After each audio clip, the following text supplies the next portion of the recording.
The Rockers are going to go for the sweep tonight against the Charleston Dirty Birds, but before tonight's action, let's take a look at the top performers from yesterday's game. Johnny Field has been hitting the ball really well against Charleston this year. .342 the batting average against the Dirty Birds. You see the nifty Javier Baez-like slide there. Johnny Field, a productive day yesterday, a base hit and a walk, and also scored a run, not to mention his third sacrifice fly in 2 days. He wasn't the only Rocker to have a big day at the plate yesterday. Giovanni Alfonso notched yet another multi-hit game. You see the RBI single here in the fourth inning that gave the Rockers a 2-1 lead. He followed it up with a base knock his next time up as well. Michael Russell continues his hot hitting up at the top of the lineup. A multi-hit game yesterday, a base hit in the third inning, and a double in the eighth inning. Michael Russell was hitting .184 back on May 21st. Since then, the batting average has climbed up to .235. Reason why is because he's hit .392 since then. Jerry Downs, another bat that's been starting to heat up a little bit, especially against Charleston. .406 against Dirty Bird pitching this year, led by a couple of hits yesterday, including a double in the first inning and his last time up in the eighth inning. Hitters weren't the only stars. How about Colt Webb? Was pitching collegiately a couple of weeks ago and makes his first professional start last night. 6 innings of 1-run ball, punched out 3 hitters, and well, the Rockers have some of the best arms in the back of the bullpen as well. Adam Choplik and Ryan Dole got the job done, as did the Rockers, winning 7-1.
Here's a look at the starting lineups for tonight's ball game. First off, for the visiting Charleston Dirty Birds, leading off is the shortstop Scott Burcham, batting in the number 2 spot. Anthony Seymour, the left fielder, or the center fielder rather. Hitting third at right field today is Juan Perez. Nick Longy, the designated hitter, will hit fourth. Batting in the number 5 spot is the first baseman Diego Goris. Hitting sixth is Angel Beltre. He's the left fielder tonight. Batting seventh and making his Atlantic League debut is Zach Cohn. He's playing third base.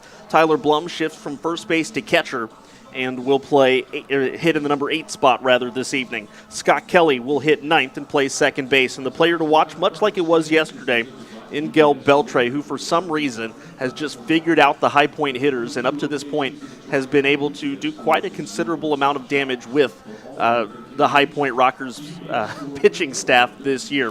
Now we'll take a look at the High Point Rockers starting lineup. This is what Jamie Keefe has put together for today. Leading off at second base is Michael Russell. Batting in the number 2 spot is Ben Aklinski. He's the left fielder tonight. Hitting third is Jerry Downs. He'll play first base. Batting fourth is the designated hitter Quincy Lattimore. Batting fifth is Michael Martinez. He'll be the third baseman tonight, while hitting sixth is Johnny Field, the center fielder. Batting seventh is Jay Gonzalez, the right fielder tonight. Chris Proctor, the catcher, will hit eighth.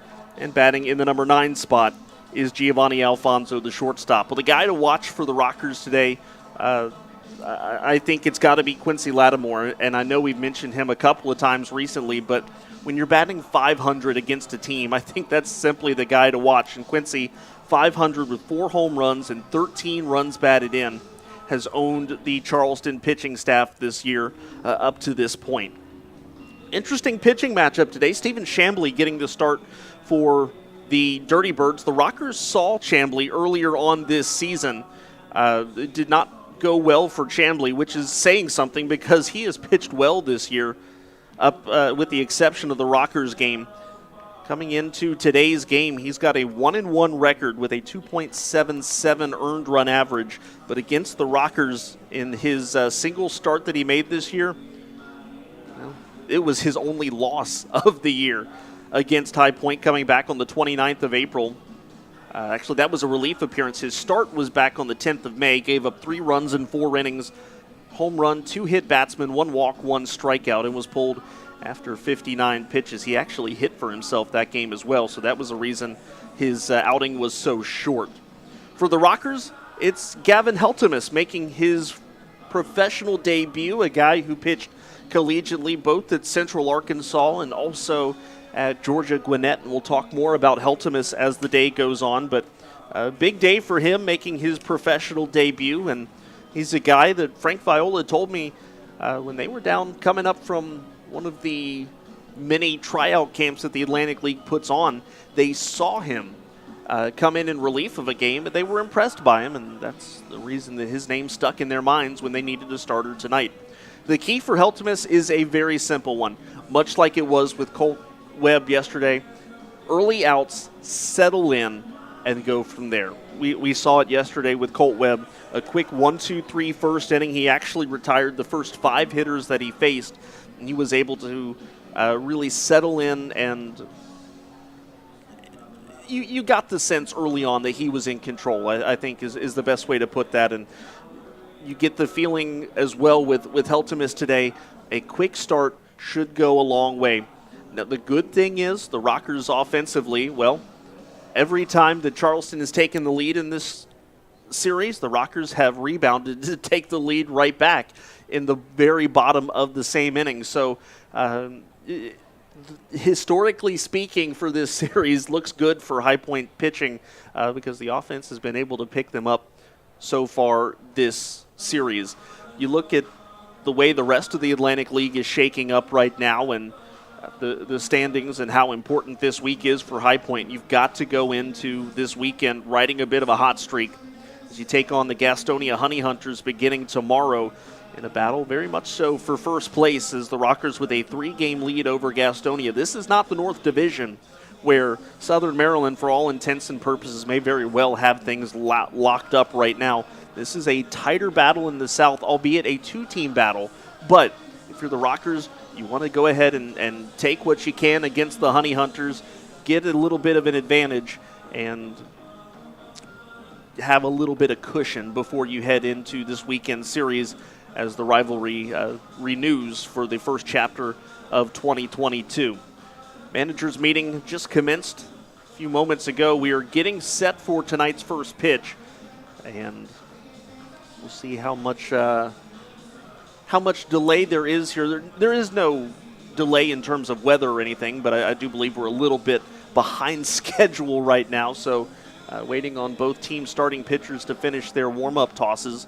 For High Point, they are coming off of a historic month of May in which they won 20 games for the first time in franchise history. And, well, going into last night, the hot streak at least continues into day one of June. Gavin Heltemus is taking his final couple of warm-up tosses in the Rockers bullpen. We'll tell you a little bit more about the newcomer.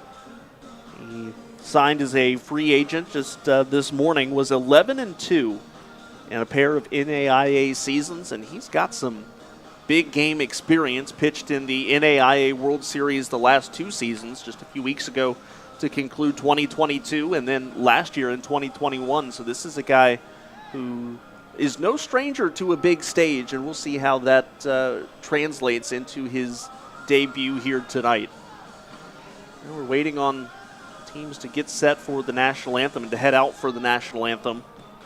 Looks like some of the Dirty Birds starting to come into their positions. The Rockers have yet to take the field. We should be getting ready to go here any minute for what is going to be the final matchup between these two teams at Truist Point this year. The final 9 times High Point and Charleston play will be up at Appalachian Power Park up in West Virginia. Dirty Birds players starting to line up for the national anthem. The Rockers, again, still in their dugout. And it looks like a 6:35 start time is not going to happen, as Heltem is still taking warm-up tosses in the Rockers bullpen. Stephen Chambly has just finished throwing for Charleston. Bit of a cloudy day here at the ballpark. A couple of showers up north, but looks like for the most part we should be at least in good shape today. Maybe a couple of raindrops will have to dance around early, but for the most part, the weather forecast looks clean today. It was a hot day today at the ballpark, and we'll see if that has any impact on the game today. It's still a warm evening, 85 degrees right now in High Point. There is one cell, looking at the weather, there is one big cell around the Winston-Salem area, and it does look like one part of that, or the lower end of that, may come into play, I don't know, maybe in an hour or so. But again, it's just a little quick pop-up. It should be out of the way before too long, and I think there's still a very good window to get 4 innings or so in if there's any delay at all tonight. And again, we don't expect there to be one, but just trying to keep an eye on it just so that there's no surprises later on. Heltemus has finished his warm-up tosses down in the bullpen. The Rockers are now starting to head up towards the dugout, so we are getting prepared to head out to our last break before baseball here in Truist Point. Rockers looking for the sweep against the Charleston Dirty Birds. One game won 18-3, a record-setting day for High Point. Largest margin of victory in team history, most runs scored in team history. And then yesterday, a 7-1 game, only 7-1, if you will. But it turned into a solid outing once again for the High Point Rockers. And it's something that I said in the post-game show 2 nights ago, was it really started to feel like they were putting it together offensively and defensively. And from a pitching standpoint, it felt like everything was really starting to click at the same time instead of one part here and then another section the next game. So they really felt like they started to put everything together for the same game, and we saw that again last night. Maybe not as big of an offensive score, but when Colt Webb does what he did last night, you go to a dominant bullpen, you're in good shape. Things looked really, really good for the Rockers yesterday as we get ready for game number 37 of the 132 games that make up the 2022 Atlantic League season. But remember, 2 66-game halves means that we're inching in on finding out who will make the postseason from half number 1. Charleston players milling about, still waiting on the Rockers to take the field so we can get ready for the national anthem. And here they come. So the waiting is finally over. We'll step aside one last time, and when we come back, it's the Rockers, it's the Dirty Birds, and it's next on the Rockers Baseball Network.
In 2021, the High Point Rockers did not sweep an opponent until the 23rd series of the year.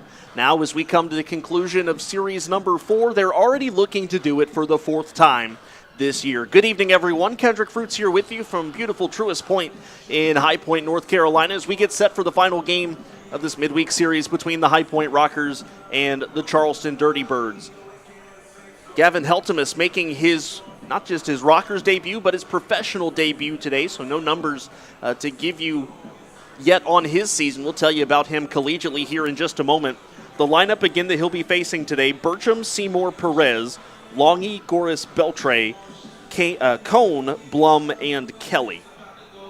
Gavin Heltemus just finished his 2nd season at Georgia Gwinnett, the NAIA school, nicknamed the Grizzlies. This year was 8-1 with a 3.41 ERA in 15 games, 12 starts, striking out 89 batters in 74 innings. The year before was equally as impressive with a large number of strikeouts again, but although pitching mostly last season in relief, made his debut for Georgia Gwinnett on February 7th of last year, striking out 9 batters in 4 innings. So this kid has some swing and miss stuff. Scott Bertram steps into the plate, or into the right-handed box.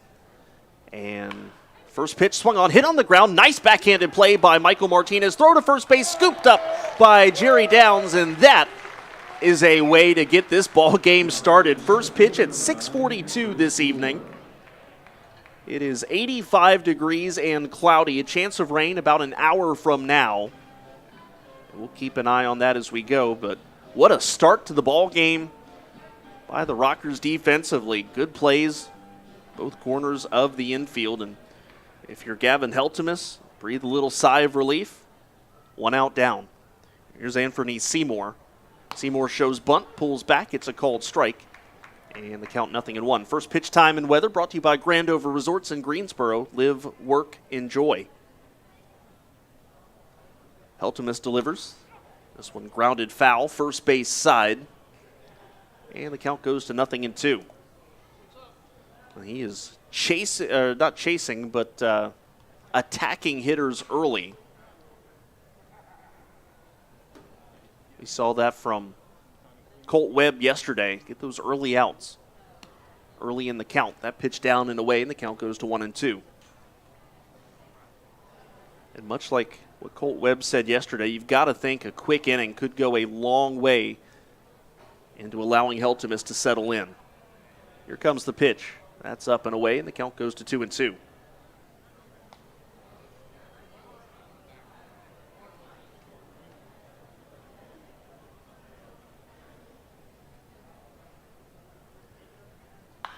That pitch swung on, high fly ball deep into center field, but Johnny Field has got room. He'll make the catch, and that is the second out of the first inning. We'll set the Rockers defensively for you. Ben Aklinski in left field today. Johnny Field is in center. Jay Gonzalez gets the start in right tonight. Michael Martinez, the third baseman.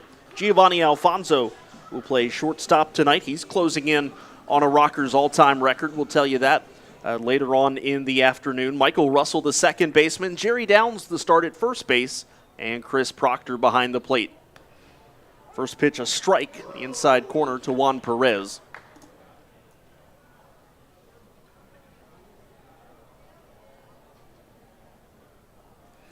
Spikes that one in the turf, and the count goes to 1-1. Perez, one of the best hitters for Charleston, the average at .330. It's gone down against the Rockers, too. It's been a tough, not just series, but going back to the last time these two teams faced last week, High Point started to figure Perez out a little bit as that pitch missed in 2-1.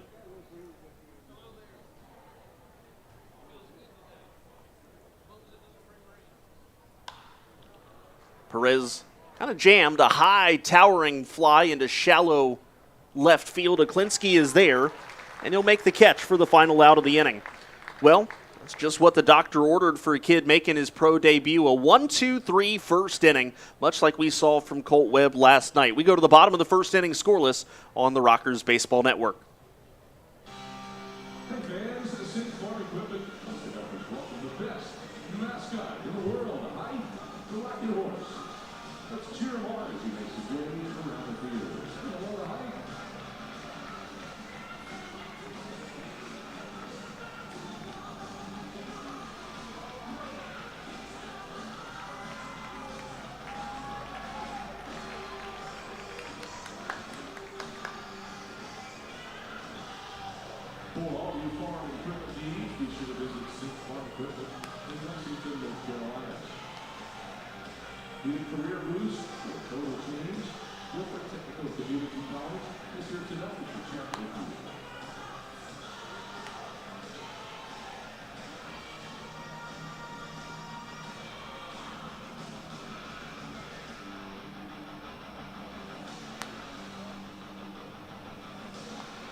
Bottom of inning number one. Stephen Chambly making the start today for Charleston. 1-1, 2.77 the earned run average for Chambly. He's pitched 26 innings. He's given up 8 runs, all earned, 30 hits, 18 strikeouts, 3 walks. Doesn't give up a lot of home runs, but the big number for Chambly is a .303 opponent's batting average, so he is a guy that you can hit. And the Rockers, who have been hitting recently, that's what they like to see. We'll take a look at the Rockers lineup again that Chambly will face. It is Russell, Aklinski, Downs, Lattimore, Martinez, Field, Gonzalez, Proctor, and Alfonso. It is a cloudy afternoon at the ballpark. Wind is blowing out towards left field. Blowing very strongly. We'll get you a number here in just a moment. But Michael Russell steps into the box and takes the first pitch called strike. Looks like wind is at it says 7 miles an hour. I think that's a lot more than 7 right now. High and tight the fastball from Chambly. And the count goes to 1 ball, 1 strike.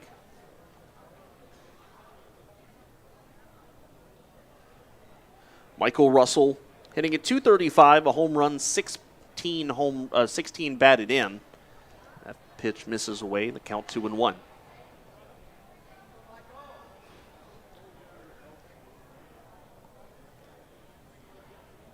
Rockers got to Chambly for 3 runs in 5 innings the first time they faced him. Russell grounds this one foul, and the count goes to 2-2.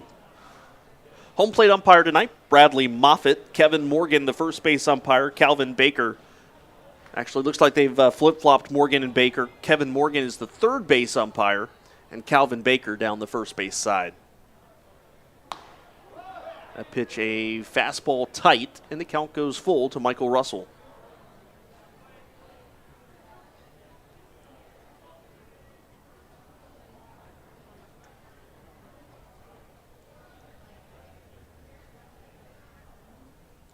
Chambly delivers, and Russell taps it foul at the plate, stays alive.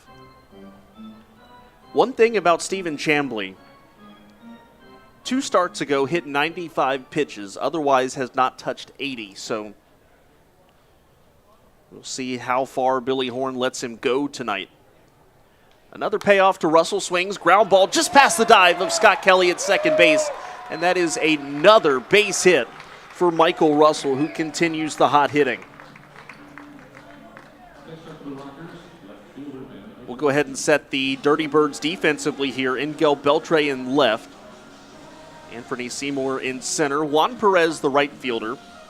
Zach Cohn, the third baseman. Scott Burcham, the shortstop. At second base, Scott Kelly. Diego Goris moves to the other corner today. He's the first baseman. And Tyler Blum is behind the plate. First pitch coming to Aklinski. Swings and a high fly ball into right center field. Juan Perez and Anthony Seymour looking up at it. It's going to one-hop the wall. Michael Russell on his way to third base. They'll hold him there. And it is a double for Ben Aklinski. So the Rockers start this game single-double. And they've got something brewing here in the first.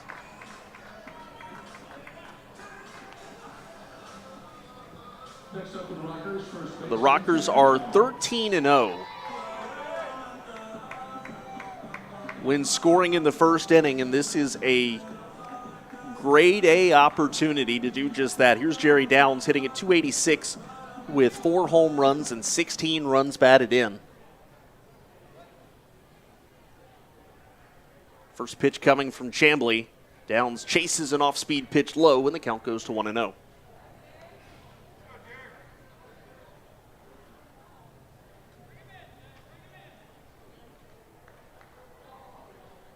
This could ultimately end up being a situation where neither starter goes very long, depending on if there is a weather delay.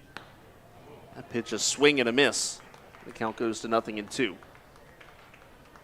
Here's what I will say about the forecast today. I expect there to be some rain, but I also 100% expect us to finish this game.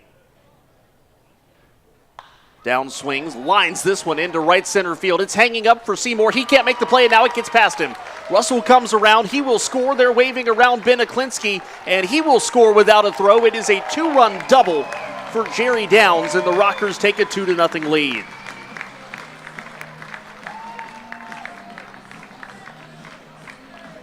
Well, that's the second play in a row where it's almost felt like there was a little bit of hesitation from a Dirty Bird outfielder. I felt like both Perez and Seymour kind of held up a little bit on the double by Aklinski, and that time it felt like Anthony Seymour slowed up to play the ball on a hop, and I think he probably could have made the catch. Rockers are sure glad he didn't, though. Here comes Quincy Lattimore. First pitch coming from Chambly, fastball strike. Lattimore hitting at .303 with 7 home runs, 27 runs batted in. Tied for the team lead in home runs. He is one back in the RBI chart. Fastball smacked foul, third base side, and the count goes to 0-2. Mentioned him as our player to watch offensively for the Rockers, hitting an even .500 this year against Charleston.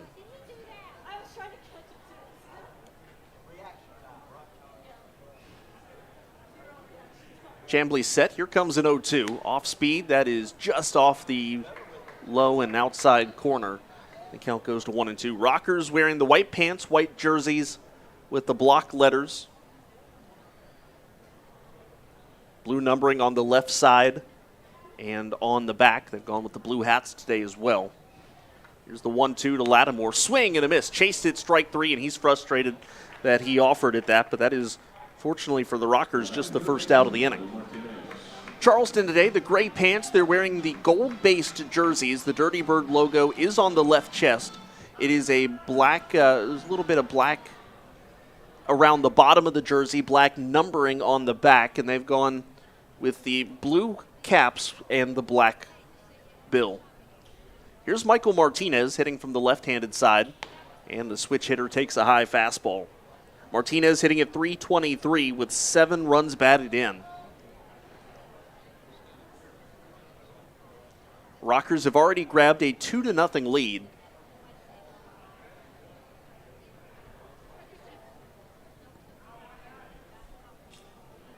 And he swings at this one, a ground ball up the middle, backhanded by the second baseman Kelly. Long throw to first base, a late throw to first base.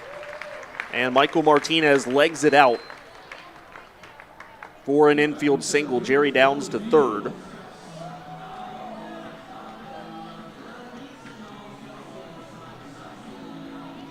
That'll bring up Johnny Field, hitting at .233, 4 home runs, 19 runs batted in.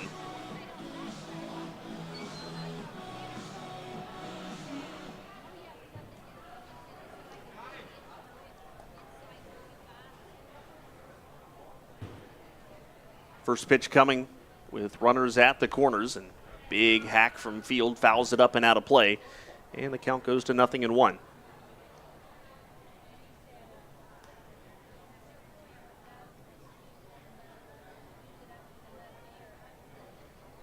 Downs over there at third base. Didn't give his RBI total after those 2 he just drove in. He is now at 18 on the year.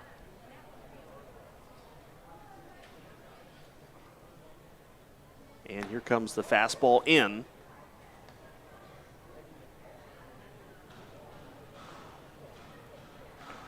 And the count now 1 ball, 1 strike to Johnny Field.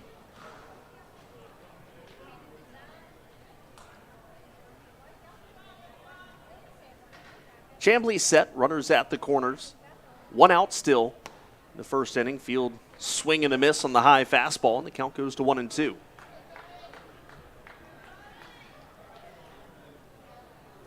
High Point continues the offensive barrage of the Charleston pitching staff. 27 runs scored in just 17 offensive innings. Here's the 1-2. Field chases down in the dirt, strike 3. Same pitch almost that Quincy Lattimore was fooled on.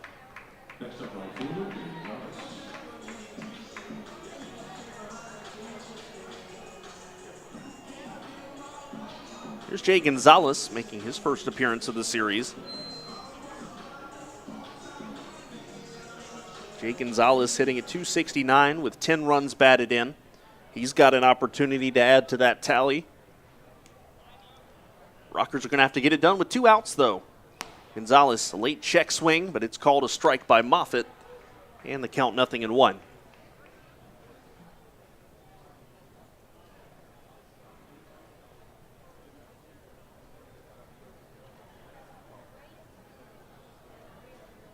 Here comes the 0-1. Swing and a miss, the high fastball. We'll see if Chambly goes with the same sequence that he has been using. You start with that high fastball, and then he's been able to get Rockers hitters to chase low. We'll see if he does, in fact, go back to that recipe. Here comes the 0-2. Goes slider down. Not quite as much down as the strikeouts to Lattimore and Field, and Jay Gonzalez lays off of it for a ball, and they count 1-2. Chambly's set. Martinez breaks for second. Fastball inside. It's a stolen base for Michael Martinez. That's a Rockers stolen base brought to you by UPS Store. That is the third of the year for Martinez. Rockers have been pretty successful in terms of stolen bases this year. They are 26 out of 37. Charleston, check that. The Rockers are 30 out of 39. I looked at the wrong team. So now they are 31 out of 40. As that pitch to Gonzalez missed and the count goes full.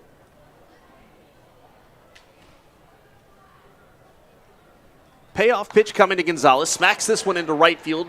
Perez comes in, makes a sliding catch for the final out of the inning. But the Rockers score twice on the double by Jerry Downs.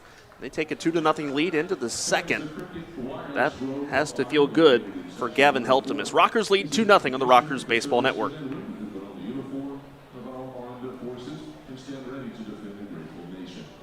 Located on our concourse, POW, MIAC, which will always remain unused in memory of those that have not come home. Sitting in our row of honor seats tonight from Navy veterans Athena Calloway and Rob Calloway. Folks, please rise if you are currently serving or have served in our armed forces.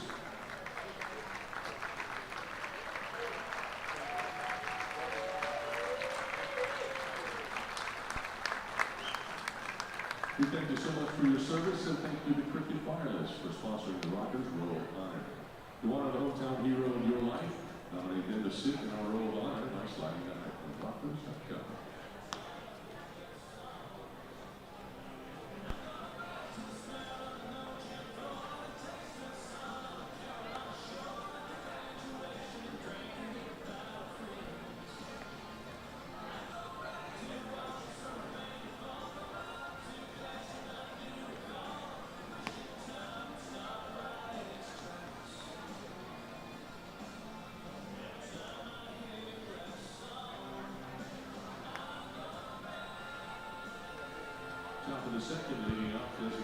To the top of the second inning we go. Rockers with a 2-0 lead over Charleston.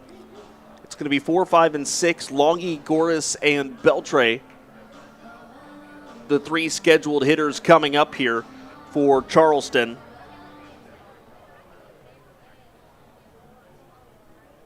Nick Longy hitting at .305, 6 home runs, 23 batted in. And he swings first pitch, high fly ball into right field. And Gonzalez makes the catch, out number 1. And a good start continues for Heltemus as he's retired now the first 4 hitters. Colt Webb retired the first 5 yesterday.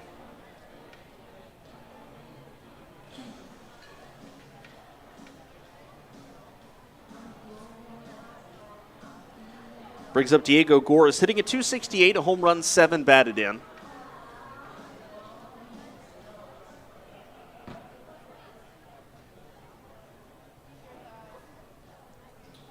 Heltemus waiting on Goris to step into the left-hand or the right-handed box. Now he does.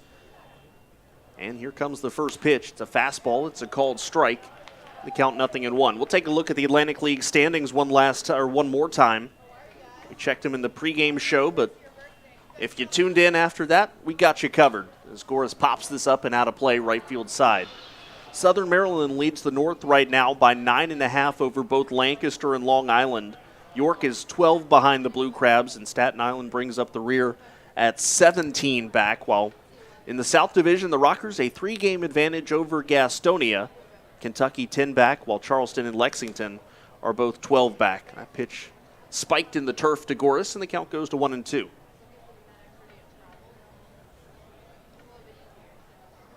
Heltemus is at 14 pitches right now, very economical. That one also low, and the count goes to 2-2.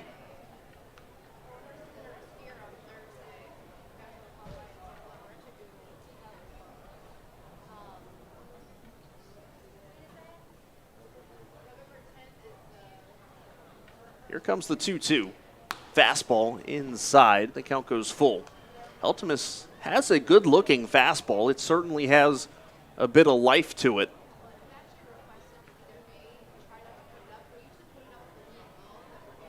delivers a payoff pitch to Goris. Swung on, hit on the ground towards third. Michael Martinez can't make the play. Alfonso does, though, and the throw sails on Jerry Downs, and it'll be a throwing error on Alfonso, his first of the year. And that is the first base runner for Charleston.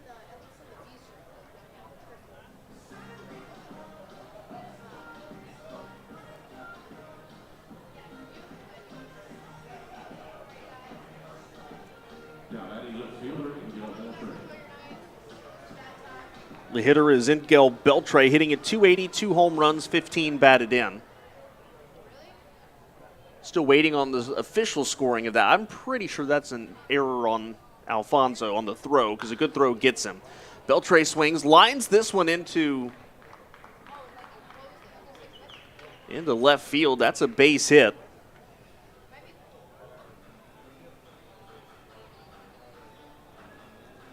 They're actually going to give Goris a base hit on the previous one, so back-to-back singles for Charleston. Here's Zach Kane, the third base, or Zach Cohn rather, the third baseman.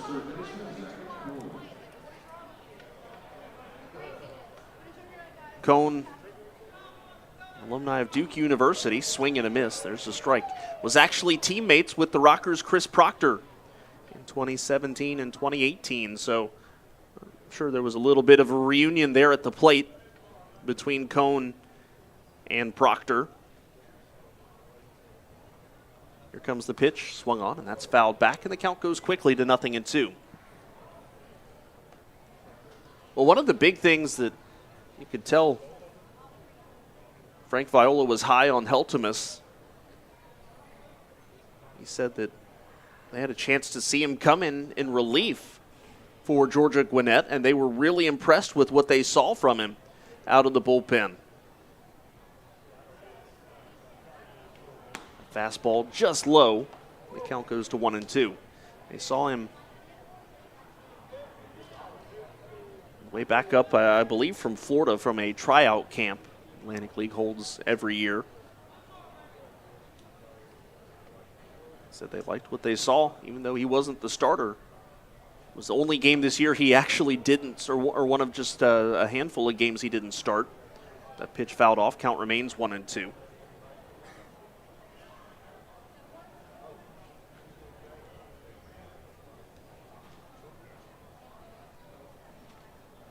So Goris is over at second. Beltre is at first. There is one out here in the top of the second inning. The Rockers with a 2-0 lead. That pitch down in the turf, and it is low and blocked up there by Proctor. Might have actually gotten a little bit of help from Cohn as well. It hit Proctor, and then I think it hit Cohn and stayed in the vicinity and did not allow any of the other base runners to advance.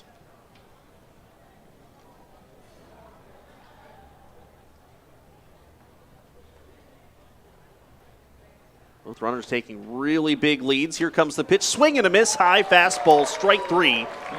That is the first pro strikeout for Gavin Heltemus. He's going to get the baseball tossed out of play. That's one he'll want to keep. Second out of the inning. First strikeout for Heltemus.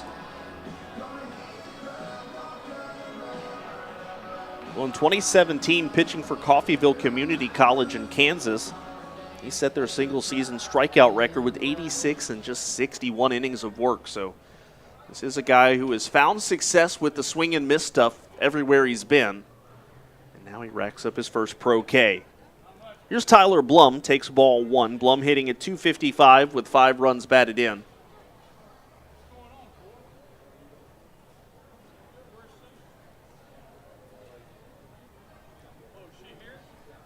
Fastball just inside, and the count goes to 2-0.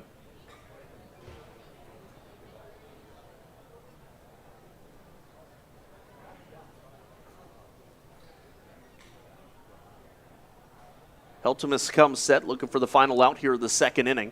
Swing and a miss. The high fastball is producing a lot of those tonight, swings and misses.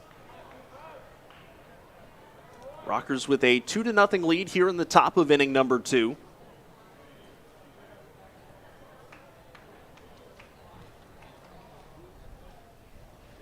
Lights are on here at Truist Point as the clouds continue to roll in. Again, maybe hit with the storm at some point, but nothing in the radar suggests that we can't get this game in tonight, even with a brief delay. Fastball just low at the knees. He's been trying to hit the bottom of the zone, and he must be just below it because the frames by Proctor look good, but he's not gotten the call on two separate instances now. Here comes a 3-1. Heltemus delivers low fastball. There's a strike at the knees, and Tyler Blum had already thrown the bat and was on his way to first base, but Heltemus gets the call and the count goes full.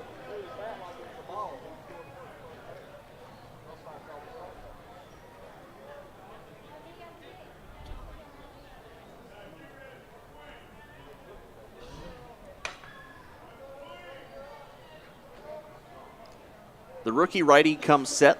Runners go. Here's the pitch. Fouled up and out of play, right field side. You can see the wind blowing on the players' jerseys. I was looking over the third base side. Charleston manager and third base coach Billy Horn. His baseball pants really starting to whip around a little bit in the wind, which has kind of shifted. It's heading out more towards right field now. It's a little bit of a swirling wind. Another payoff pitch coming. Swung on, popped up in the infield, should be in play.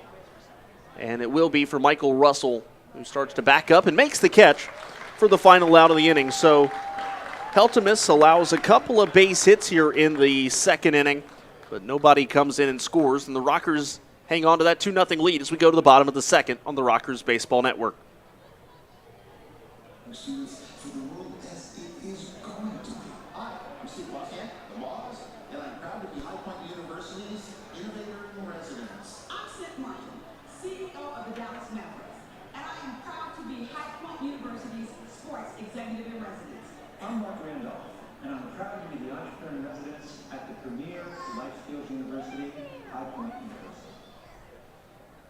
Fans, it's now time for our tire shuffle presented by High Point Tire Automotive. Please turn your attention to the Jumbotron and make sure to shout out your answer.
We go to the bottom of inning number 2, and, well, the High Point Rockers have 8, 9, and 1 coming up in the lineup. Proctor and Alfonso, and then Michael Russell will start things off again as we start to get back into the section of the Rockers bats that were really getting stuff going early on in this ball game. Russell a base hit, Aklinski a double, and Downs a double.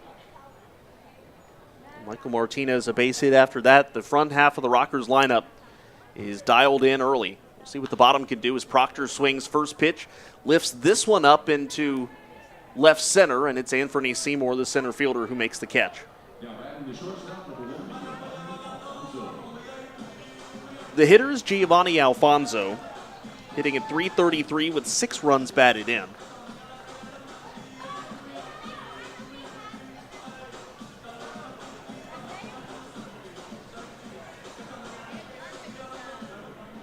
Hitting .444 against Charleston.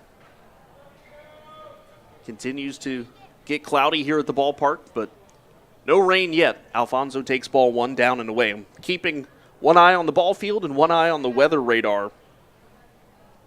There is a system starting to approach the outskirts of High Point from the west as Alfonso takes ball 2. But it looks like we're really on just the bottom end of it.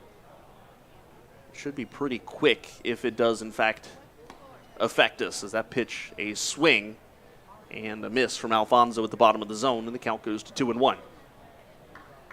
Rockers lead it 2-0 as they're going for the sweep in what would be their 4th sweep in 12 series. Alfonso swings, hits this one off the end of the bat, but into center field, a base hit. Rockers have already banged out 5 hits in just over an inning of work. Most hits that Stephen Chamblee has allowed this year in a game is 8. Remember, though, came into today with an opponent's batting average of .303, so this is a guy who is prone to giving up a decent amount of base hits, and the Rockers have been able to take advantage up to this point as Russell takes a fastball down and in. Russell, a base hit his last time up. And I believe we're starting to hear some thunder.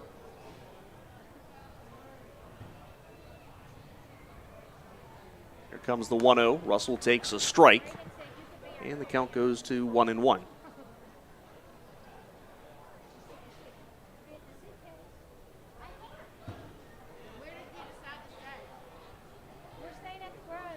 Here comes the 1-1. Russell chases. That's that little slider that starts at the bottom of the zone, and really the bottom just drops out of it as it starts to approach the turf circle that represents where the dirt would be normally on a grass and dirt baseball field. But he's had more than one rocker swinging and missing on that slider today as he checks over on Alfonso.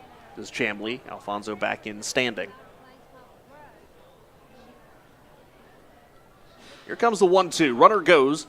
And that is fouled off of the home plate umpire, Kevin Morgan. Check that, off of the home plate umpire, Moffitt. Bradley Moffitt, as Russell lined it right over the shoulder of the catcher, Blum. And right into the gut. Obviously, he's wearing some padding there, but right into the stomach area of Moffitt. But he's all right. Michael Russell stays alive.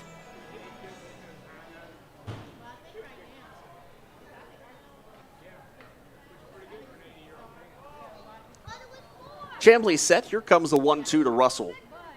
Curveball. Russell hits it in the air into center field, but right at Anthony Seymour. Takes a couple of steps back, but will make the catch for the second out of the second inning, and that'll bring up Ben Aklinski now, who doubled his first time up.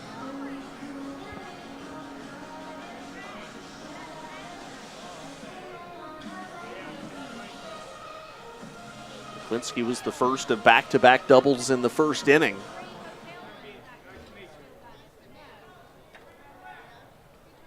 That ultimately gave the Rockers a 2-0 lead. First pitch to Aklinski, off speed, but it's a called strike up and in. That portion of the zone, and the count 0-1.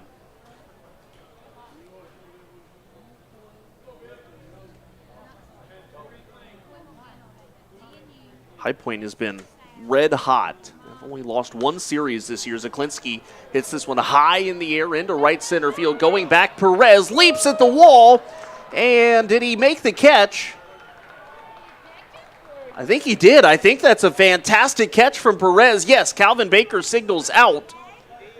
Juan Perez takes away a home run from Ben Aklinski. He's hobbling his way off of the field now, but he makes a great catch. That is how the second inning ends. What a play by Perez. Through 2 innings of play, the Rockers with a 2-0 lead on the Rockers Baseball Network.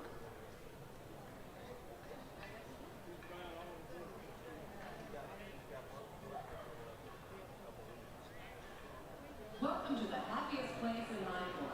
The Native American Children's Museum invites you and your family to explore 75,000 square feet of wonder, discovery, and delight.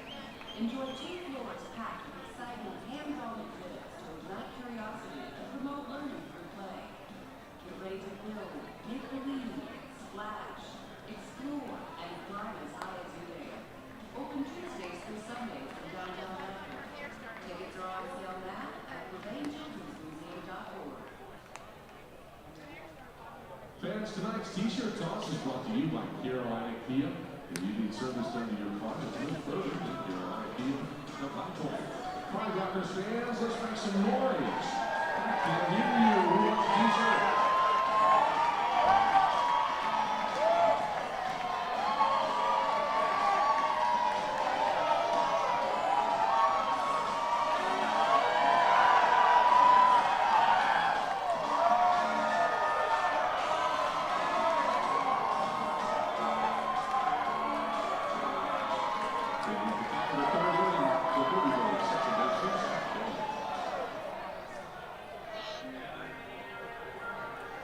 T-shirt toss in full swing here at Truist Point. Everybody wants to get their hands on a free T-shirt, and why not?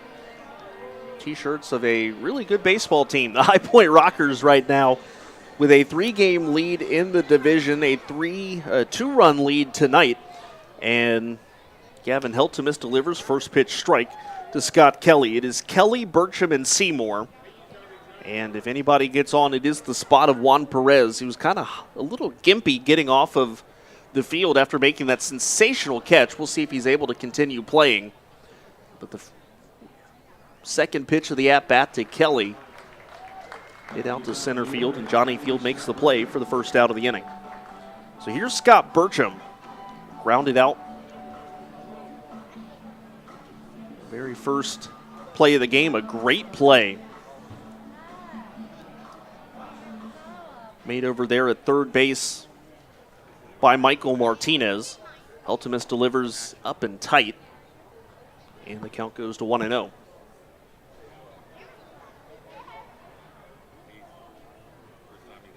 Here comes the pitch, fastball. That's hit in the air into shallow right center field. Johnny Field covers a lot of ground and makes the catch. 2 quick outs here in the third inning for Gavin Heltemus. That'll bring up Anthony Seymour. Looks like Juan Perez does have a bat, and he's getting ready to come up into the on-deck circle, so he will come in and hit for himself in the third. There's a little sliver of blue skies to the right, but dark, ominous clouds to the left. Here comes the first pitch, hit up the middle. It's going to split the infielders. It is a 2-out base hit for Anthony Seymour here in the top of the third inning. Picking on the first pitch he saw. The fastball has been the pitch for Heltemus so far today. While he's gotten a lot of swings and misses up high, Anthony Seymour picks on that one low and hits it right back up the box. So here's Perez, flied out to left his first time up. Wind is still blowing out towards right field pretty substantially at this point. First pitch fastball is in there for a called strike, and the count goes to 0-1. Nick Longy is in the on-deck circle. Seymour takes his lead off of first base. He leads the team in stolen bases with 7. Here comes the 0-1, and Seymour is off and running as Perez lines this one down the left field side, and that's going to one-hop the wall for a double, and it will hold Anthony Seymour at third base rather. And for the time being has saved a run for the Rockers. A ground rule double. Runners now at second and third with 2 outs.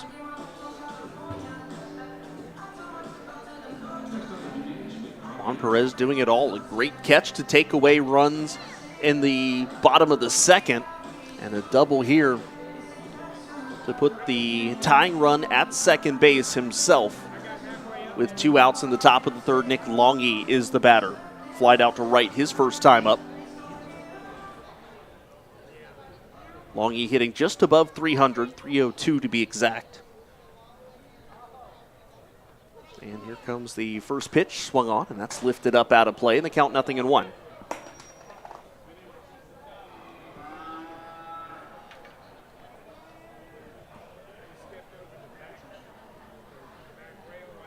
Lots of hits to be had here tonight. 4 by Charleston already, 5 by High Point.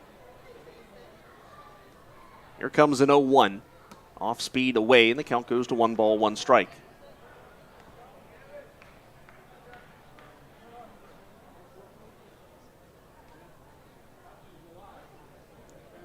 Rockers have a handful of guys on the injured list now. Longy chases down and away. The count goes to 1-2. Heltemus 1 strike away from getting out of this inning. Xander Wheel placed on the injured list, retroactive to May 29th. Retroactive important because it's a minimum of 7 days on the injured list. So that's when that countdown for Xander Wheel starts, as that pitch down, and the count is 2-2. Bryce Hensley also on the injured list right now, as is Galino, Casad, Barbado, Johnson, and Ladendorf. So the injured list is becoming populated again here in High Point. That fastball line down the right field side. It'll be a long run for Gonzalez as that ball is foul. The count remains 2-2. Certainly hoping to get some good news on a few of those guys before too long. Jamie Keefe said in the pregame interview a few days ago he was expecting Hensley and Galino to potentially only need the 7 days and then be ready to come off. And Joe Johnson has thrown a few simulated innings recently, so hopefully he is close to coming back and helping out this High Point bullpen. Here comes a 2-2 to Longy. Fastball low, and the count goes full.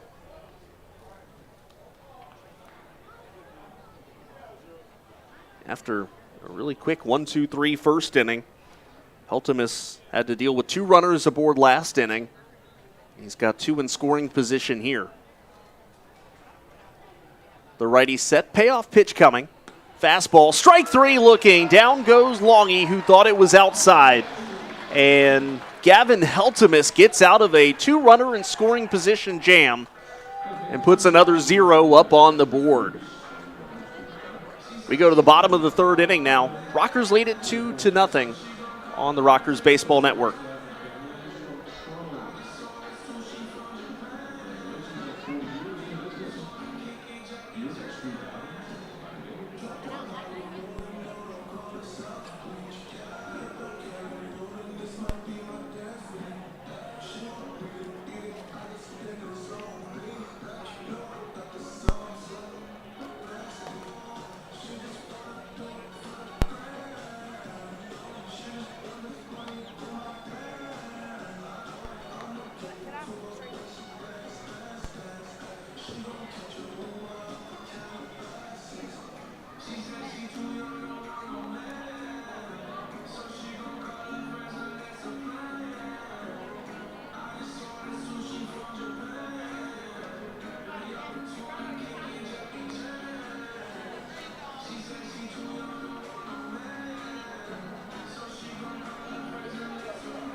Next up, center fielder Johnny Field.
That curveball down and away.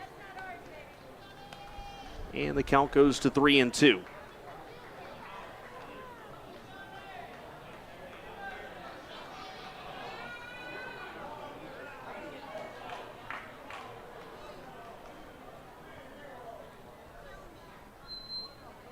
Chambly delivers, payoff pitch. Field able to just get a piece of it and stays alive.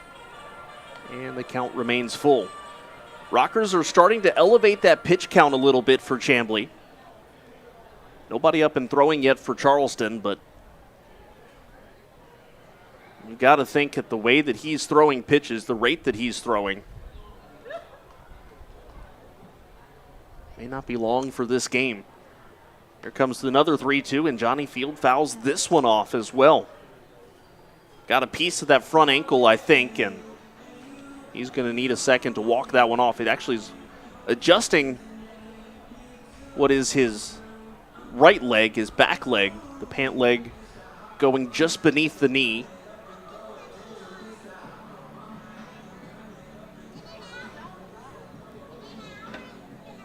So there's 2 aboard and 1 out here for High Point.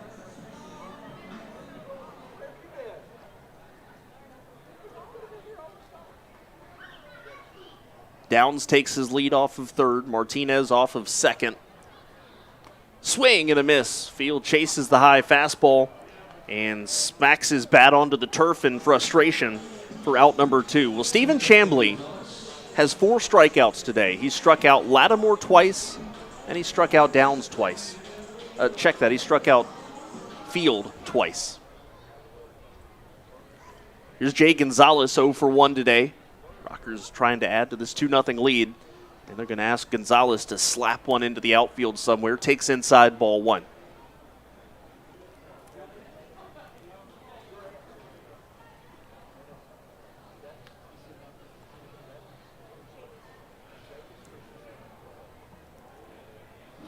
Here comes the 0-1. Fastball. That's just off the plate, I think. Good take by Jay Gonzalez. The count goes to 2-0.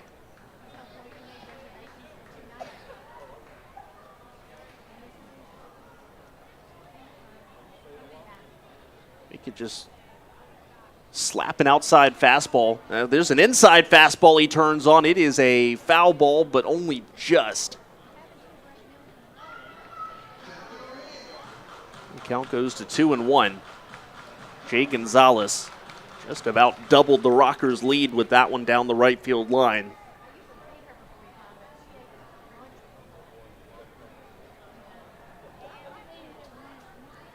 Chambly set. Here's the 2-1. That's down and in.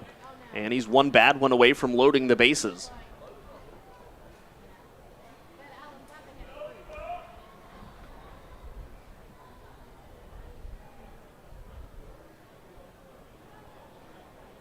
Here comes the 3-1. Gonzalez taking. It's a strike, and the count goes full. We get to the top of the fourth inning. We will take a peek around the Atlantic League and see what else is going on. Payoff pitch to Gonzalez. Fastball low, ball 4, and that will load the bases for Chris Proctor, who flied out to center his first time up.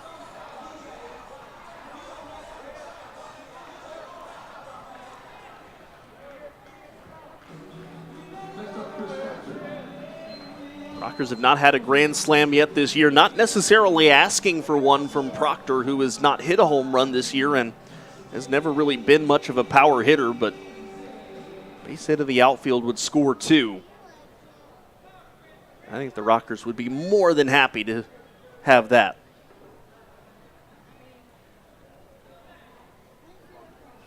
Downs the runner at third, Martinez the runner at second, Gonzalez the runner at first, and that pitch down in the turf, good block by Tyler Blum, and the count 1-0.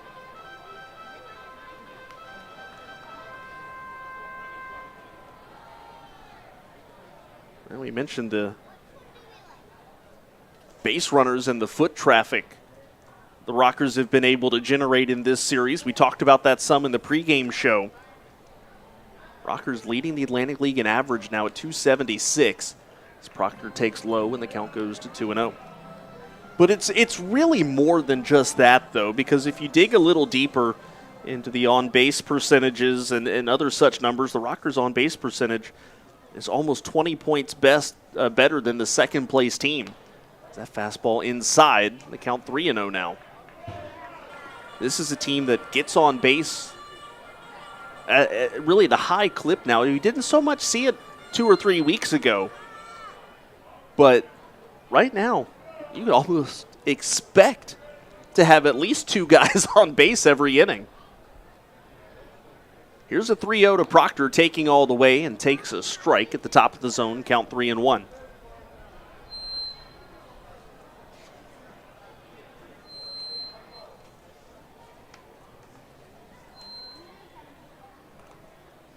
Rockers with runners in scoring position, though, hitting .288. It's a good number, but only good for 4th best in the league. Proctor hits this one up the middle. Diving stop by Kelly. He drops the baseball. 1 run comes in. Here comes the throw home, but Michael Martinez is in to score. It is a 4-0 High Point lead. On a base hit from Chris Proctor that doesn't get out of the infield. Scott Kelly made a fantastic diving play at second base, but then on the transfer, the ball slipped out of his hand. Down scores from third, Martinez from second. Gonzalez goes to third base, or to a second base rather. That's RBIs number 12 and 13 for Proctor. The batter, Giovanni Alfonso, takes a curveball called strike at the top of the zone.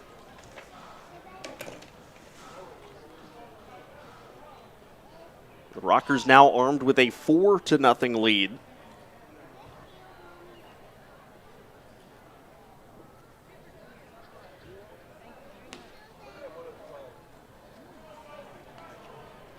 That pitch to Alfonso misses, and the count goes to 1-1.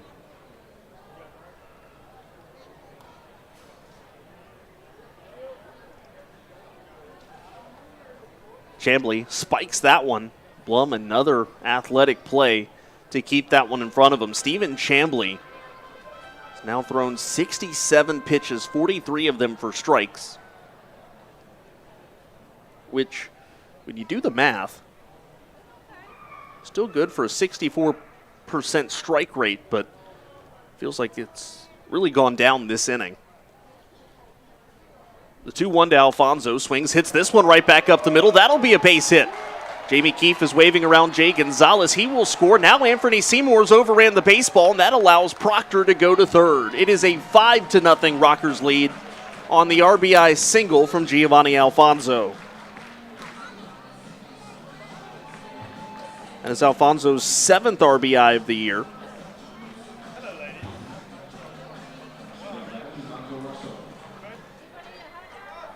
Go back around to the top of the lineup. Get this, for the 3rd time in 3 innings.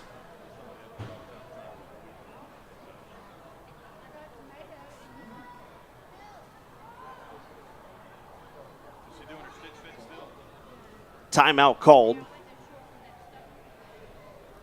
before Michael Russell's at-bat begins. He's 1 for 2 today, a base hit and a fly out.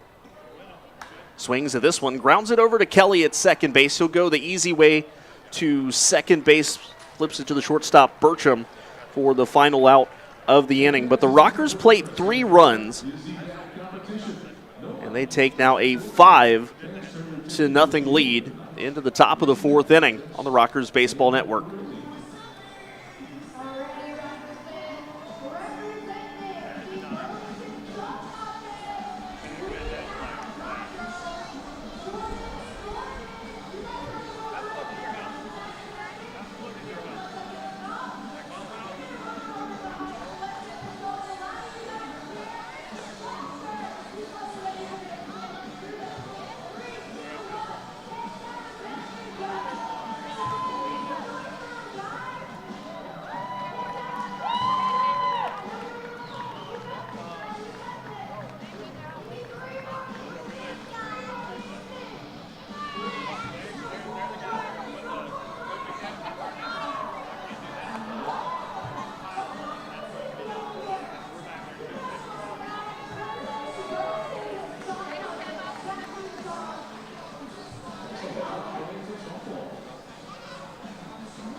Top of the 4th inning, and perhaps the most comfortable man at the ballpark right now has to be the man on the mound, Gavin Heltemus, now staked to a 5-0 Rockers lead as he faces the 5, 6, and 7 part of the lineup. That is Diego Goris, Ingel Beltre, and Zach Cohn. As we've reached the 4th inning, the weather is still held off for the time being, and Heltemus fires a fastball high and tight to Diego Goris, who has a base hit in his first time up. Line score today, pretty wild right now. No runs, 4 hits, and error for Charleston, 5 runs on 9 hits, and no errors for High Point. This one grounded down the first base line, but foul. The error for Charleston, let's go ahead and clean that up. On the base hit from Alfonso, the error was on the center fielder Anthony Seymour. That allowed Chris Proctor to go from second to third base on the play. Alfonso still gets credit for the RBI, as that run had already crossed the plate well before Seymour misplayed the ball. 0-1, curveball popped up into foul territory by a step. Jerry Downs makes the catch while blowing a bubble. Isn't the man so talented at multitasking? Makes the catch for the first out of the inning. Here's Ingel Beltre hitting at .280 on the year. Singled his first time up. My handwriting is starting to bleed together. That's never a good sign.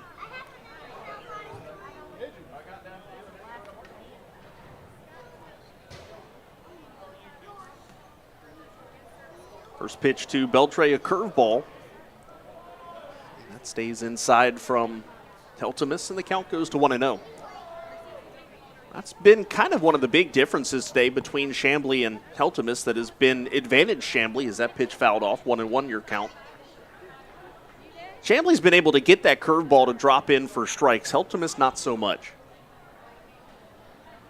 Here comes the pitch. That one swung on, lined into right field. Jay Gonzalez racing back. That ball is gone. A line drive home run off of the top of the, or just over the top rather, of the right field wall. And Ingel Beltre with a solo home run puts Charleston on the board.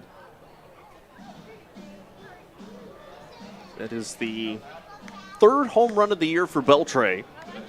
That is his 16th run batted in, and it is a 5-1 score.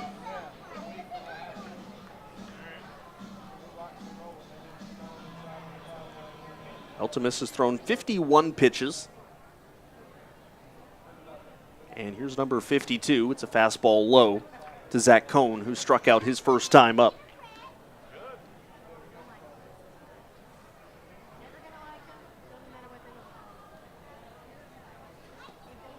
And Altemus delivers that one also low in the count 2-0. Only 33 of his 52 pitches have been for strikes.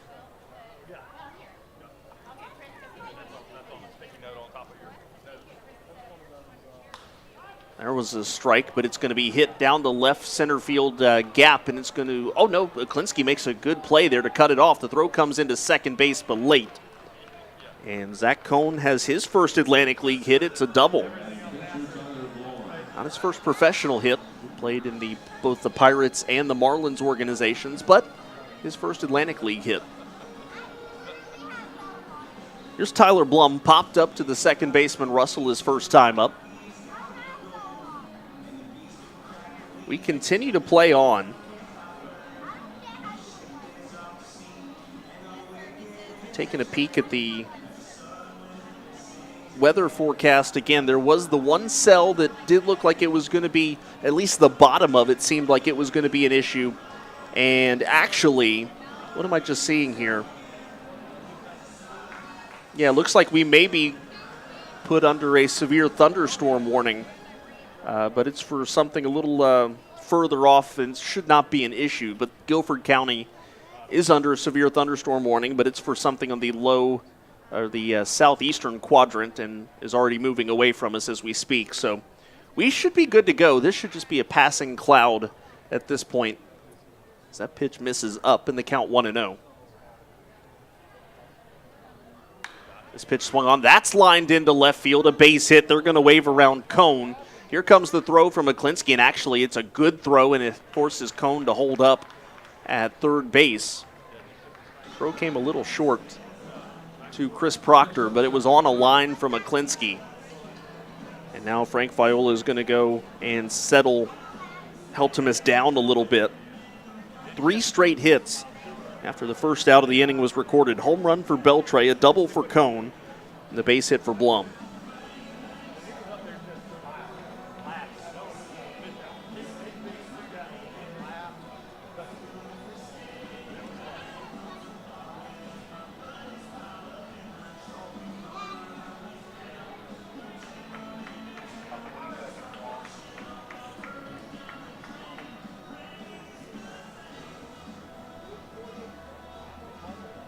Meeting on the mound is over.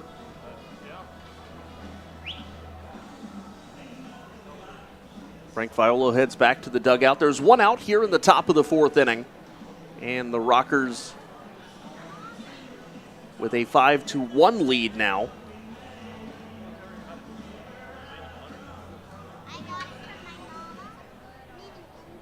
Here's Scott Kelly, fly ball to center field his first time up. It's an interesting outfield alignment for Kelly. It's that pitch low, and the count goes to 1-0.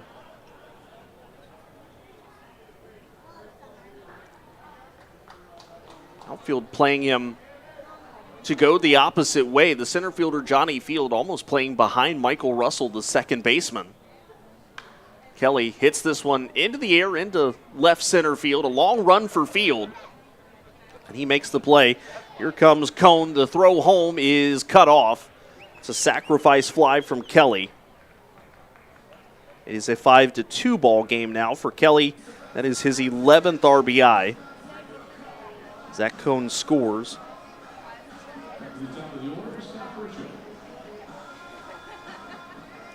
Here's Scott Burcham now.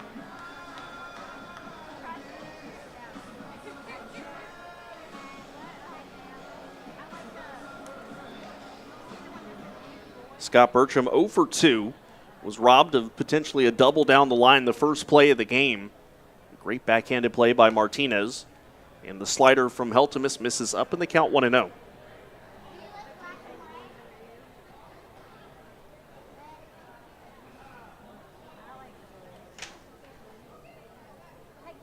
Same pitch, but a little lower this time, and he gets Burcham to swing at it, and the count goes to 1 ball, 1 strike. Well, we're already 2 outs in here, so we will hold the Around the Atlantic League scoreboard report until the bottom of the 4th inning. Kind of preoccupied by some other things. That pitch is fouled straight back. Burcham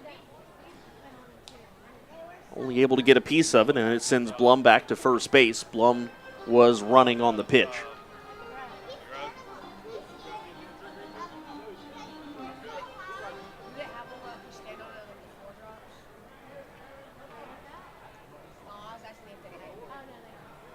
Here comes the 1-2. Helton is set and delivers the slider low. Tried to get Burcham to chase, did not do so, and the count goes to 2 balls, 2 strikes.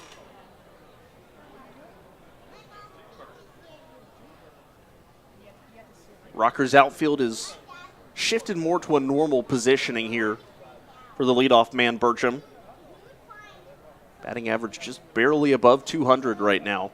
Hits this one on the ground toward short. Alfonso picks it up, goes the easy way to second, and that is the final out of the inning. But not before Charleston plates 2 on a solo home run from Miguel Beltre and a sacrifice fly from Scott Kelly that scored Zach Cohn. So it's a 5-2 game as we go to the bottom of the 4th inning on the Rockers Baseball Network. Hey fans, Master of Rage Entertainment presents A New Beginning, the first ever professional wrestling show at Truist Point on Saturday, July 11th. See WWE Hall of Famers Ricky the Dragon Steamboat, Teddy Long, the Steiner Brothers, and more as part of this historic night in High Point. Meet and greet passes along with tickets are on sale now at highpointrockers.com or at the Truist Point box office.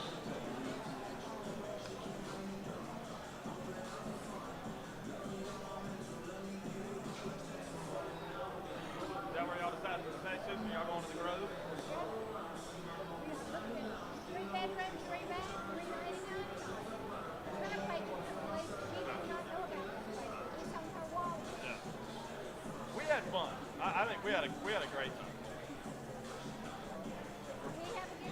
Yes. I didn't like the slides. Because they were too fast. But I don't do roller coasters. I don't do rides.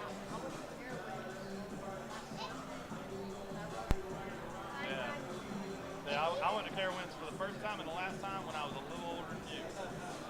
That's it.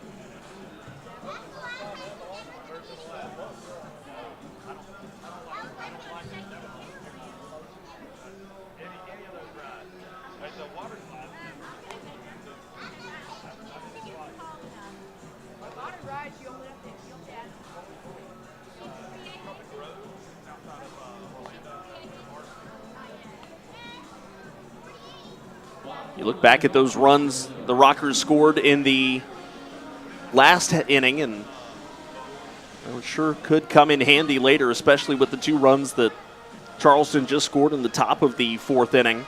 You saw the base hit from Proctor that drove in a couple of runs, and you saw the base hit from Giovanni Alfonso that plated another one. It's 5-2 High Point here in the bottom of the 4th. Niklinski swings, first pitch, lines it down the left field side, but foul. That ball was not foul by much.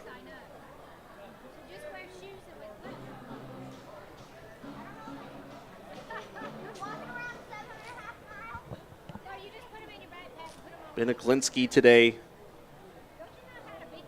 he's 1 for 2, a double and the fly ball to right field. It was a play that Juan Perez probably took away a home run from Niklinski.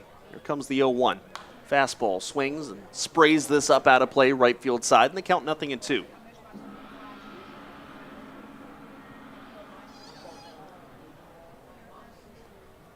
Rockers 2 in the first, 3 in the third. Charleston 2 in the top of the fourth. Stephen Chambly up over 70 pitches now as Aklinski takes low and the count goes to 1-2. Let's go ahead and get that look around the Atlantic League. The Genomes defeated Lexington 11-9, completing the game from yesterday that was suspended due to some turf issues around the pitcher's mound. Here comes the 1-2 to Aklinski. High and tight, and the count goes to 2-2. Game 1 of a 7-inning doubleheader today between Staten Island and Lancaster, and the Barnstormers win it 7-3. With Game 2 in the bottom of the second inning, the Barnstormers up 1-0 in the nightcap. The Ducks lead the Honey Hunters after 3 innings of play, 2-0. Akil Morris tossing a shutout right now. Aklinski swings and misses strike 3 for out number 1 here in the 4th inning. Elsewhere in the Atlantic League, York leading Southern Maryland by a score of 1-0. And in the second game, or the regularly scheduled game today between the Genomes and the Legends, Wild Health leading Lexington 3-1 as they hit the bottom of the 4th inning. First pitch to Jerry Downs, a called strike, and the count 0-1. Downs today a double and a single and a pair of runs batted in. Chambly delivers the 0-1. Downs swings and hits this one, a screaming one-hopper to Scott Kelly at second base. The throw goes over to first in time for the second out of the inning. That'll bring up Quincy Lattimore, who has struck out twice.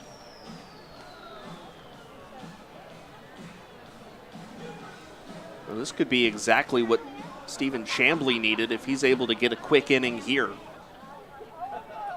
Charleston trying to take some of the momentum in the top half of this inning, and what you want to do when you have the momentum is quick innings on defense and let your offense come back to the plate. Lattimore takes down and away, ball 1.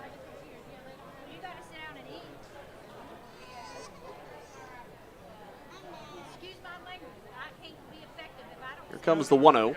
Fastball in, and the count goes to 2 balls, no strikes now.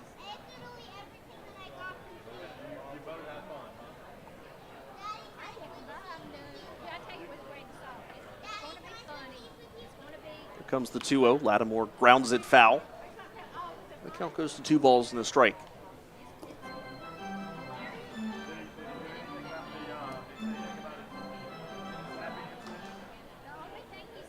Michael Martinez in the on-deck circle. Should the inning be extended, I'm going to have to go turn on the lights in the next half inning. Getting dark here. Is that pitch a called strike? And the count 2-2. Normally, it wouldn't be this dark, but again, with the weather being the way it is right now, it's very cloudy. We should be clear for the rain, I think. We'll just deal with overcast skies for the rest of the evening, and hey, we'll take that trade-off any day of the week. 2-2, Lattimore hits this one on the ground off the end of the bat towards third. Cone picks it up, throws to first in time, and that is the final out of the inning. A 1-2-3 4th inning for Stephen Chambly. We go to the 5th now. Rockers still lead it 5-2 on the Rockers Baseball Network.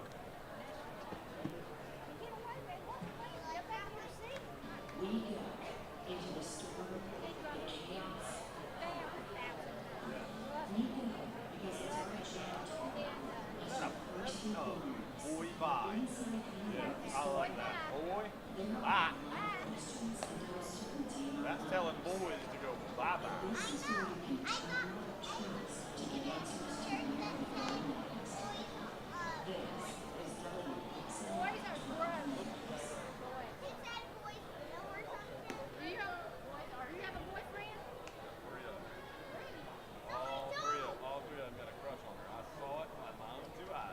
And fans, it's time for a Smile Cam. Come on, fans, let us see all those beautiful smiles. The Smile Cam is brought to you by the Need a great dentist? Call Howard. 336-832-316 or visit www.bradleysample.com. Dr. Bradley Sample, your official dentist of the Rockers.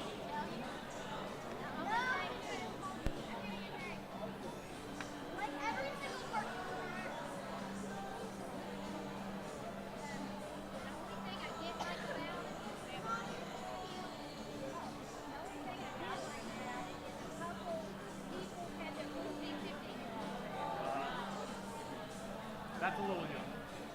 A little young. What he was talking about? Yeah, he was a little young.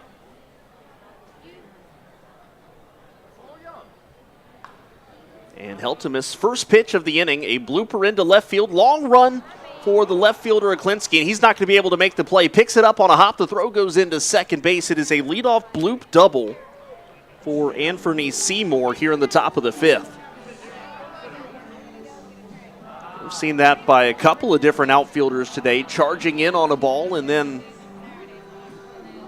almost hesitating at the end, and that time it cost the Rockers a leadoff double. Here's Juan Perez.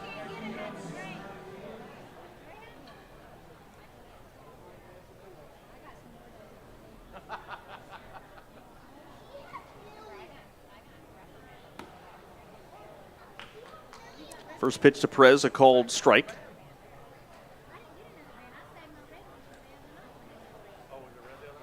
Perez today 1 for 2. And here comes the 0-1. That's just off the low and outside corner, and the count goes to 1 ball, 1 strike. High Point has action in the bullpen. It is Jonathan Crawford.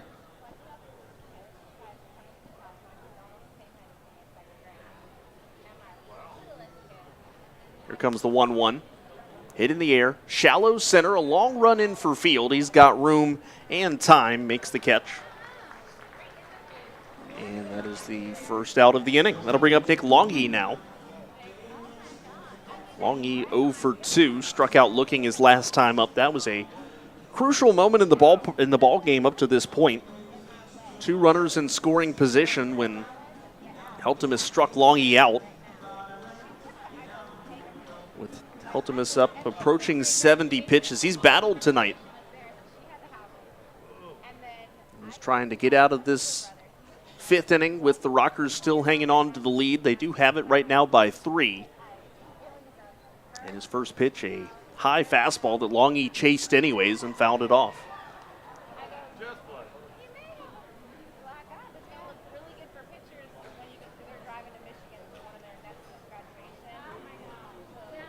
Wind still blowing out towards right field.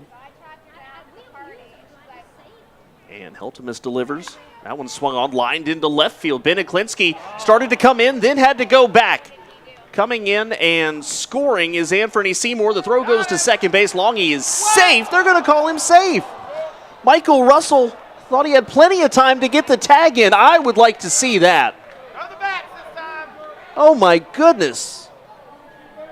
Russell must have missed the tag is the only explanation. The ball was there in plenty of time.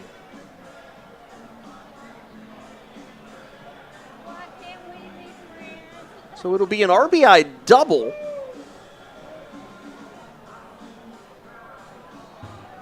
For Charleston, it is a 5-3 game. Looking at the replay here.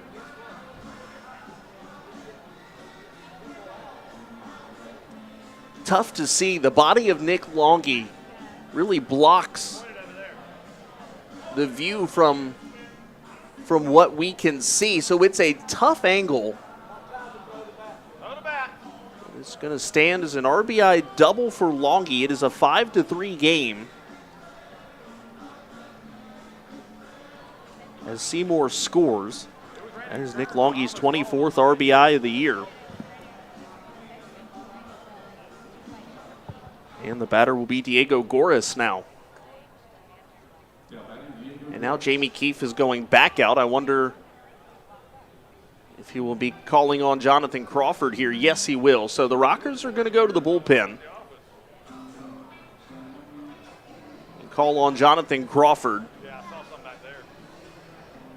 Heltemus battled today through a solid 4 1/3 innings pitch, but that'll do it for the Rockers' designated hitter, Quincy Lattimore, as well as Heltemus is greeted with a nice round of applause as he heads off of the mound, heads off of the field, and Jonathan Crawford is going to come in and throw. We go and step aside here as Crawford gets a chance to warm up, and we'll give you all the information you need to know on him, as well as on the day of Gavin Heltemus when we come back on the Rockers Baseball Network.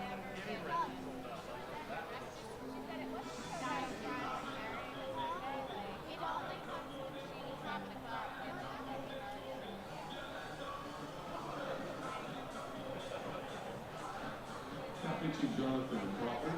This ball to Bullpen is sponsored by Connected Wireless. Working hard to keep you connected and safe.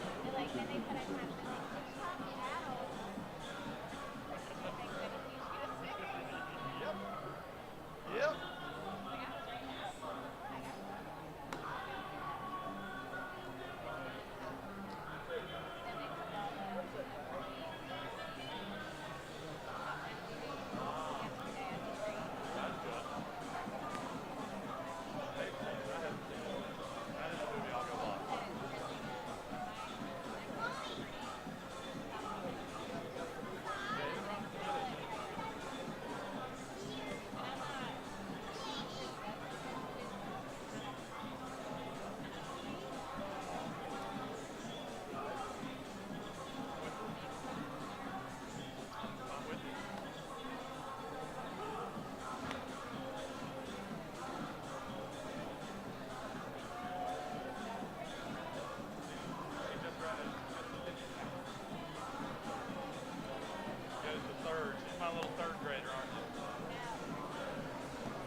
So the Rockers go to the bullpen. Jonathan Crawford comes in to pitch now for High Point. He'll face the number 5 hitter Diego Goris with a runner on second base. Crawford on the year, 0-0 with a 2.77 earned run average.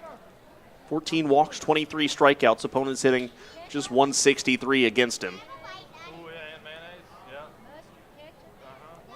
Here comes the first pitch.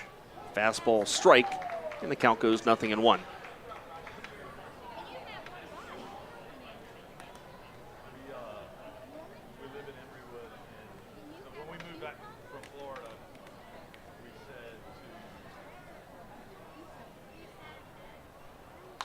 Goris swings, grounds this one to first. Jerry Downs will take it himself. And that is the second out of the inning. Moving over to third base is Longy on the play, and that'll bring up Miguel Beltre, who homered his last time up.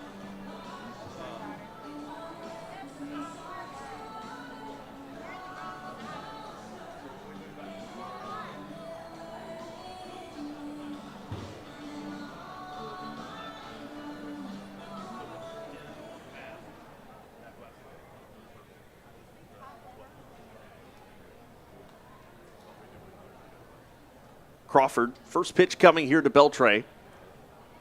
Trying to strand the inherited runner. First pitch, a slider called strike. And the count goes to 0-1.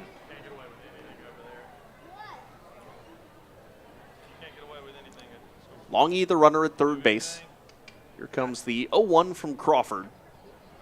That's his fastball low, and the count goes to 1 ball, 1 strike.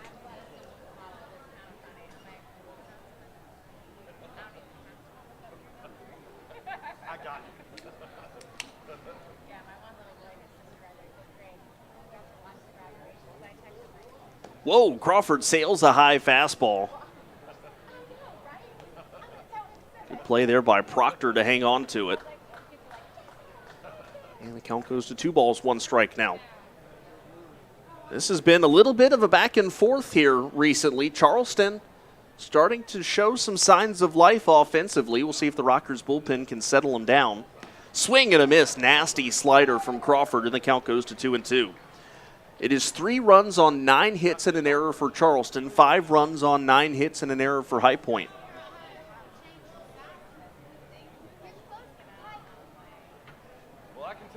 Crawford comes set, looking to get out of this inning. Here comes the 2-2. The righty fires fastball down and tight, and the count goes full. Walks have been a bit of an issue for Crawford this year. There's 14 walks allowed. He's walked 4 hitters in his last 2 innings. Here comes the payoff pitch to Beltre, and there's another one. Ball 4 puts runners at the corners. Here's Zach Cohn, 1 for 2 today, a double and a strikeout.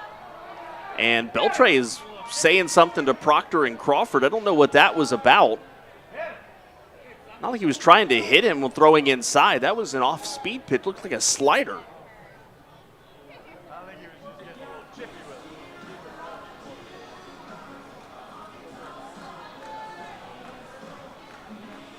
Zach Cohn will come up now for his third crack at it offensively. Chris Proctor is flashing some signs to the infield.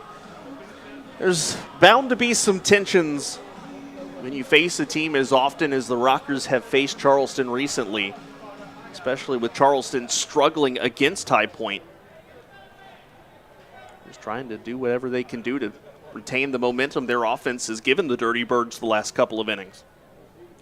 First pitch coming to Cohn, swings, lines it into right field. A long run for Jay Gonzalez, reaches into foul territory and can't make the play. Crashes. Oh no, Jay crashes into the left field wall, or the right field wall in foul territory. Everybody racing down there. Oh goodness, you hate to see that. We're going to step aside really quickly and give the Rockers medical personnel a moment to attend to Jay. We're going to step aside here on the Rockers Baseball Network.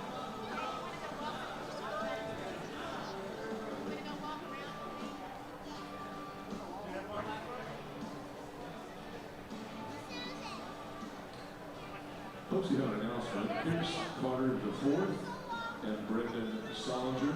Please come to guest services on the concourse behind the plate. Once again, that's Pierce Carter IV and Brendan Solinger. Please come to guest services on the concourse behind the plate. Thank you.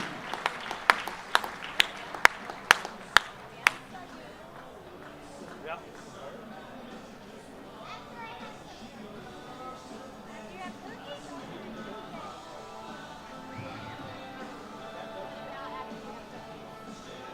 Go up and get a drink. Do anything?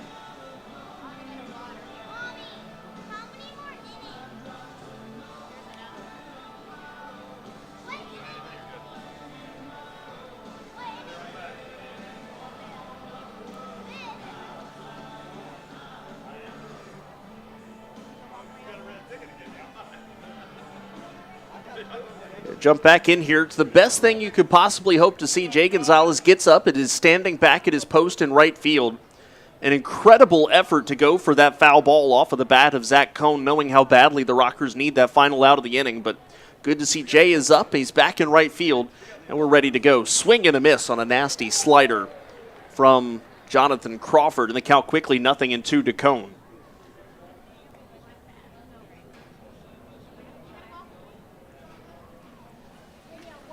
Rockers righty comes set, looking to get out of this inning, retaining the lead. Tying run is at first base. That pitch swung on and missed. It goes back to the backstop, though. Proctor picks it up, guns it down to first base to throw late.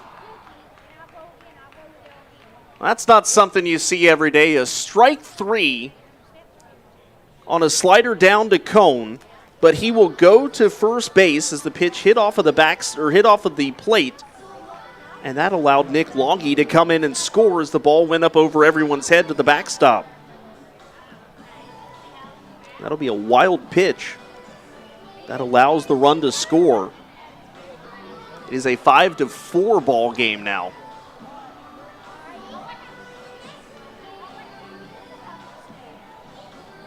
This game has shifted dramatically here in the middle stages. The Rockers had all the momentum early. Charleston's got it now. Thought that High Point was out of it this inning with still a 2-run lead intact, but the inning continues. We play on. Here comes Crawford's first pitch to Blum. Swing and a miss, strike 1.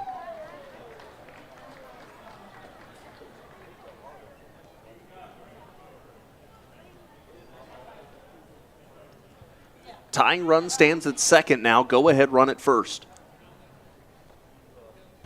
Crawford set. Here comes the pitch. Fastball, that's outside. The throw down to second base behind Engel Beltrade. It was close. But Beltrade just barely dives in. And he is safe back at second base. The count is 1-1.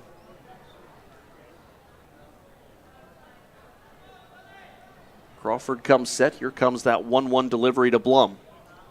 Fastball, swing, and a miss. Blum cannot catch up to that one. The count goes to 1 ball, 2 strikes.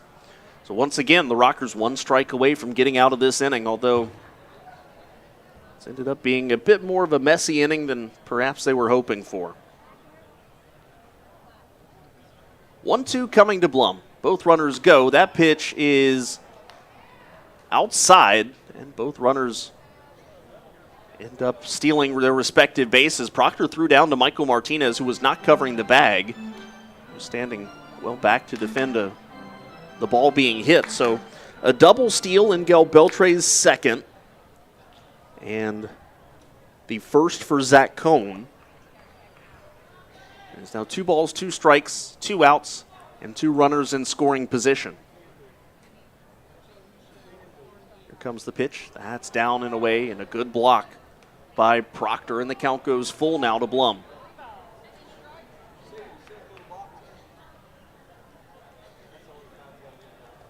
"18 combined hits through almost 4.5 innings of play.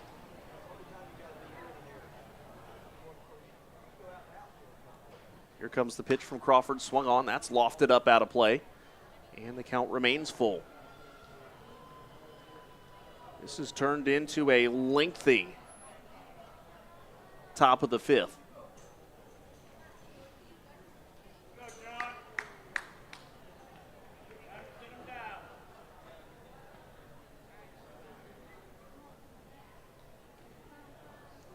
Crawford set. Here comes the 3-2.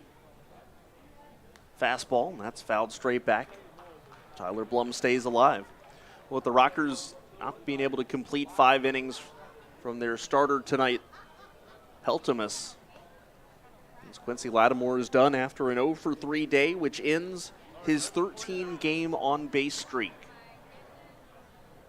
Ends it tied with Ben Aklinski for the longest such streak by a Rocker this year. Payoff pitch coming. That is strike 3 looking. A big strikeout there from Jonathan Crawford. And the Rockers get out of the inning hanging on to the lead, if only barely, but still by a run. It is 5-4 Rockers. We're halfway home at Truist Point on the Rockers Baseball Network.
Bottom of the 5th inning, Stephen Chambly back out for Charleston, 81 pitches in all.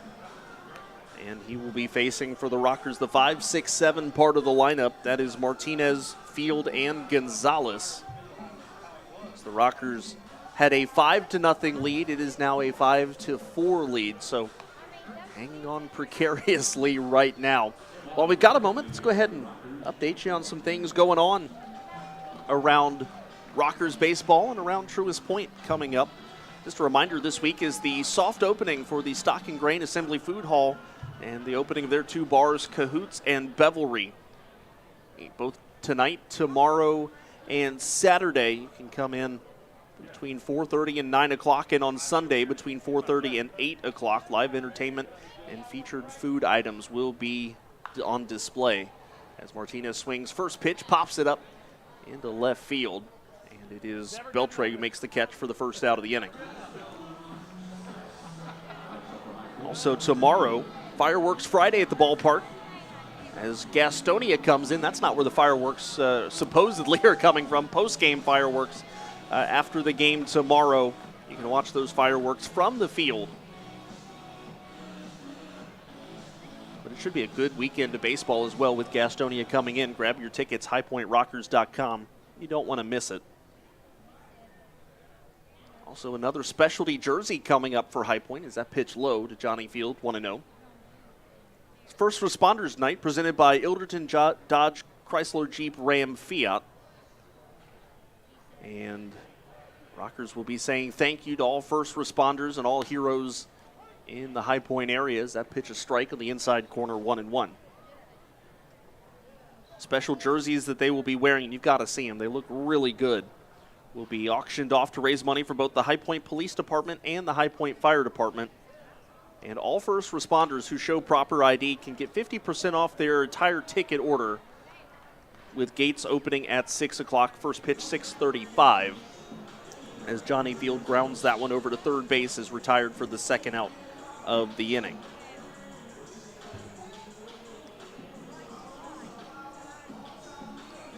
Those jerseys will be available to bid on the Live Source app. We will certainly let you know when those are up and able to be bid on.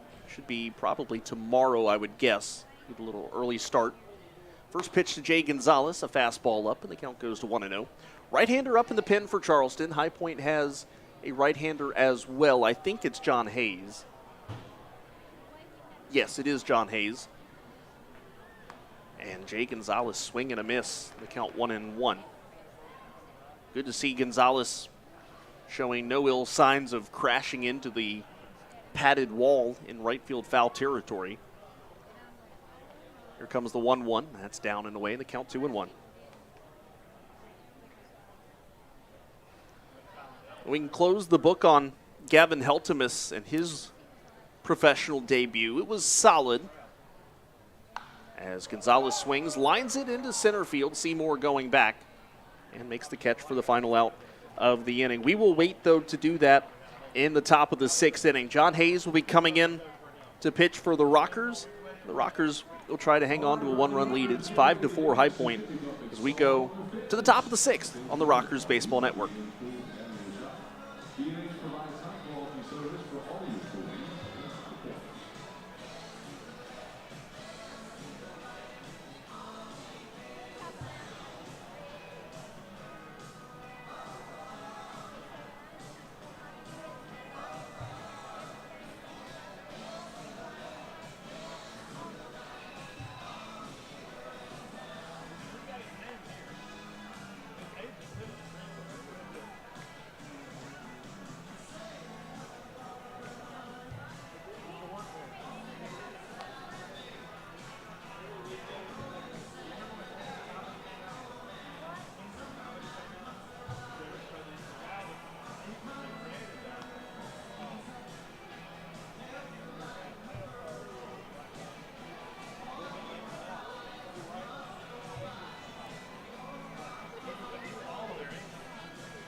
Rockers go to the bullpen. John Hayes, the new right-hander, out of the High Point pen. We'll go ahead and give you the final line, though, on Heltemus. 4 1/3 innings pitch, gave up 4 runs, all earned, 9 hits, and 2 strikeouts. Jonathan Crawford came in, gave up the inherited run, pitched 2/3 of an inning, striking out 2 and walking 1. John Hayes, the new right-hander for High Point, 1-0, 5.40 the ERA, 4 walks, 7 strikeouts, opponents hitting .207 against him.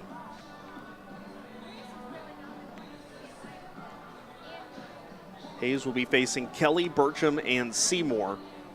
That is 9-1-2 in the Charleston lineup.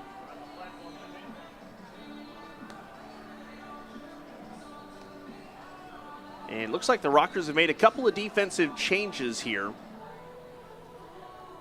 It is Liam Scaffarello in left field. And Ben Aklinski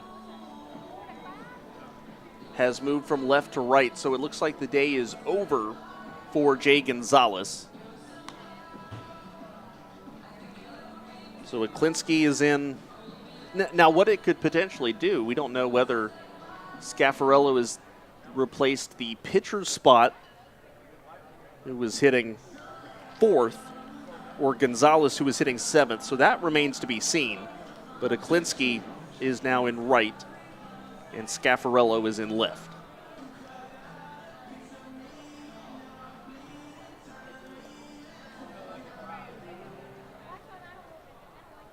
Here's Scott Kelly, 0 for 1 today, also a sacrifice fly.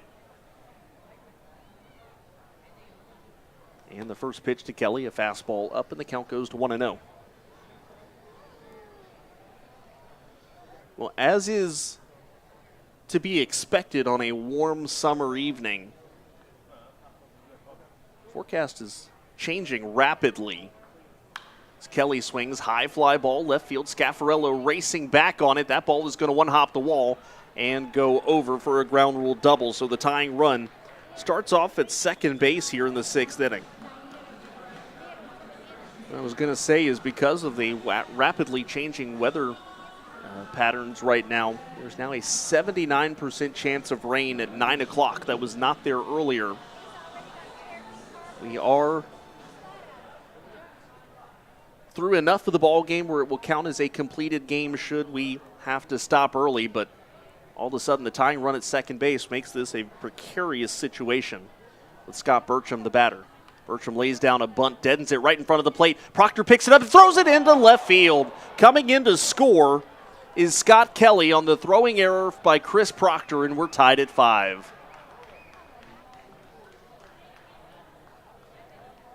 Chris Proctor, one of the best defensive catchers the Rockers have ever had. A throwing error to tie this ball game up.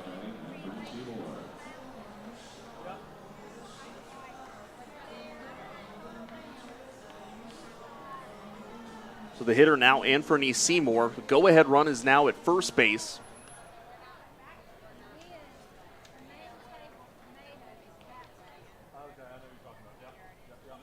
Seymour shows bunt, pulls back. It's a fastball in. The count goes 1-0.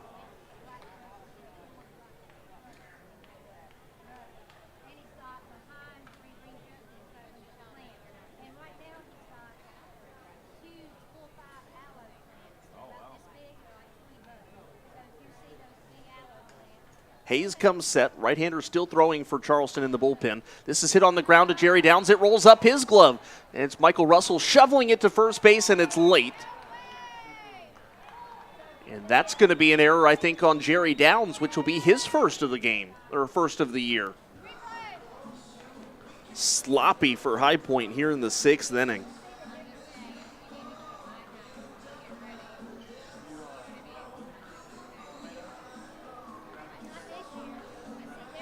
The batter will be Juan Perez as Proctor goes out to talk to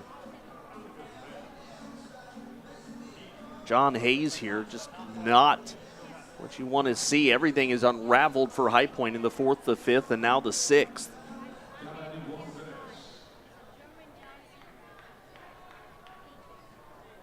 Perez 1 for 3 tonight.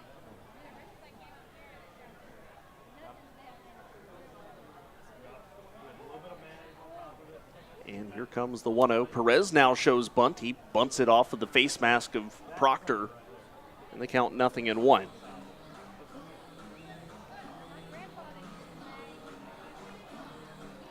Well, looking at what High Point has left on the bench, Yuta Okazaki, the backup catcher, will be available whenever the pitcher spot will come up, as is Logan Morrison. And that's it. Xander Wheel going to the injured list earlier. Mike Galino is currently there, as is Tyler Ladendorf. Here's the 0-1, and Perez chases the slider down, and the count 0-2 now. This line score now 5-10-1 for Charleston, 6-10-1.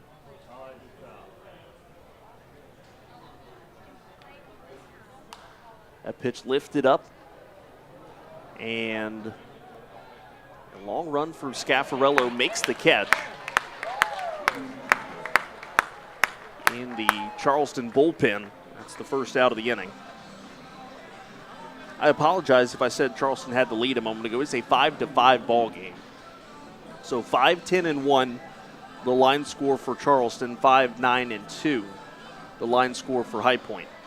Now for John Hayes, you've got to get out of this inning. He's tied, and of course this has not been a bad inning of Hayes' own making. He's having to make up for a couple of defensive miscues behind him. Here's Nick Longy, an RBI double his last time up. And he swings first pitch, chops it foul, third base side. And the count goes to 0-1.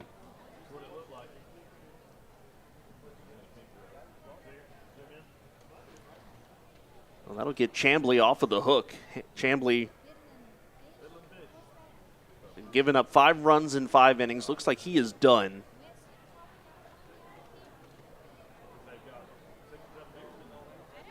As Hayes comes set, here comes an 0-1 to Longy. That's down in the turf, blocked up there by Proctor. The count goes to 1 ball, 1 strike. Runner at second base, Bertram. Runner at first base, Anthony Seymour.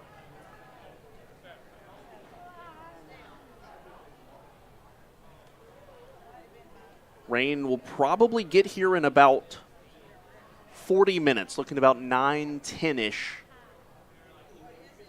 As this one hit on the ground toward short. Alfonso goes to second base for 1. Russell the relay to first. Rockers needed that. A 6-4-3 double play to get High Point out of the 6th inning. They do give up a run. They do give up the lead. But it could have been a lot worse. We're tied at 5 as we go to the bottom of the 6th inning on the Rockers Baseball Network.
We go to the bottom of inning number 6. Francisco Carrillo, the new pitcher for Charleston. Stephen Chamblee, 5 innings, 5 runs all earned, 9 hits, 5 strikeouts, and 1 walk. The High Point Rockers and the Dirty Birds now tied at 5 after High Point got a double play to end the 6th inning. That was probably, maybe not probably is the right word. I would say without a doubt a much-needed double play as any of the Rockers have had this year. Stop the bleeding a little bit there, and now when you get into the Charleston bullpen, we'll see if the bottom of the Rockers lineup is able to make something happen. It'll be Proctor, Alfonso, and Russell. 3 scheduled hitters coming up here. One note on the start by Gavin Heltemus today that we didn't talk about earlier on today.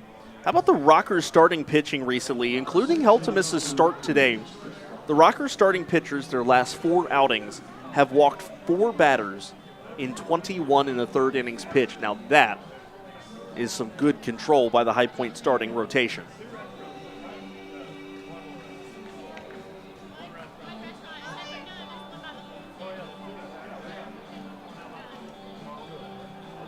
Looking to break the tie here in the bottom of the sixth inning. Here's the first pitch to Proctor. And Carrillo deals first pitch to Proctor. That's upstairs. And the count goes to 1-0. Francisco Carrillo on the year. I don't think we gave you his numbers, so we'll go ahead and do that after the 1-0 pitch to Proctor. The righty delivers. Proctor swings, lines this one into left center field. That'll get down a base hit. Cut off by Seymour. Proctor's heading to second. Dives head first. He's safe. Chris Proctor, a two-hit ball game, and that is a huge double. And let's talk about the aggressiveness there from Proctor. He knows the Rockers need a little bit of momentum after what happened the last half inning, and I'm sure he feels partly responsible by that throwing error going into left field. So young man says, hey, I'm going to make something happen here, and that's a huge opportunity for High Point. Now the corners of the infield in for Charleston with Giovanni Alfonso up. He may, in fact, lay down a bunt here potentially. Proctor takes his lead off a second. Carrillo delivers first pitch. Alfonso swinging, fouls it off. And the count 0-1. Carrillo's numbers, he's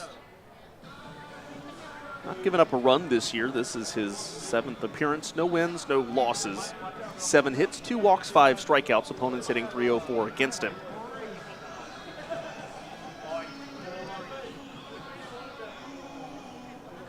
We're all tied at 5, bottom of inning number 6. Well, Branson and Sal, they're driving down and they'll have a car. And my son, Chad, is talking about Chad's And Carrillo steps off. Again, we're probably, I think, at this point about a half hour from a storm cell potentially getting into the area. So a little bit of a sense of urgency here for High Point.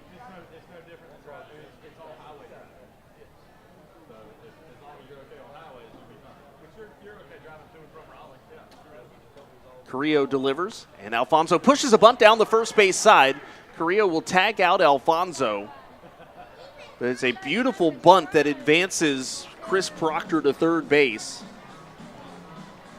And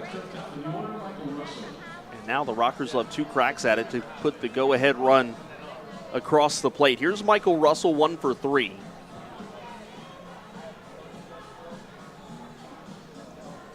Michael Russell's hit .392 since a low mark of the year, 184 on May the 21st. So he's been swinging a hot bat recently. Infield has come in. Russell check swing on the first pitch and tipped it into the glove of Tyler Blum, and the count 0-1.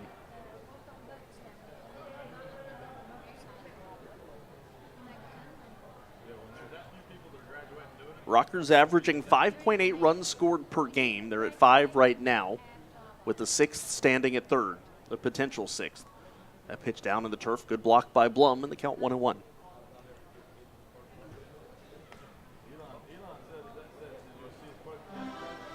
Rockers have kind of come to have high expectations for rookie pitchers this year. They've asked a lot from Michael Gutierrez last Sunday, Colt Webb yesterday, and Heltemus today, as that pitch is down the way. They check over to first base, and Calvin Baker says Russell did not go in the count 2-1. And again, you could tell Heltemus was nervous today. He was throwing a lot of pitches, but some of the raw stuff looked pretty solid. The question is, we don't know how long he'll be here. Here's the 2-1, high and tight with the fastball, and the count 3-1 to Russell. We don't know if he was a stopgap guy for the evening, whether Jamie Keefe plans on him staying here, whether or not he's got a location in mind where to send him.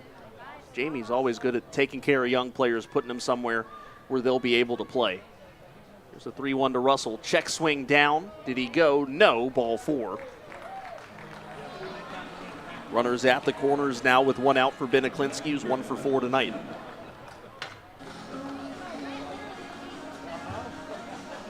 Proctor the go-ahead run at third. Aklinski would, or Russell rather, at first base would be some insurance for High Point.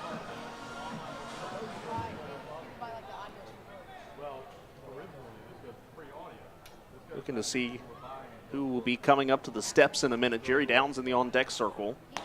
That pitch a strike at the top of the zone to Aklinski, 0-1. But the guy who comes up to the steps next will determine where Liam Scaffarello came into the lineup.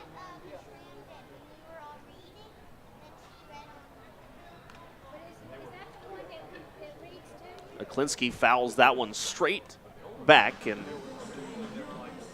might have gotten right into the midsection of home plate umpire Moffitt again.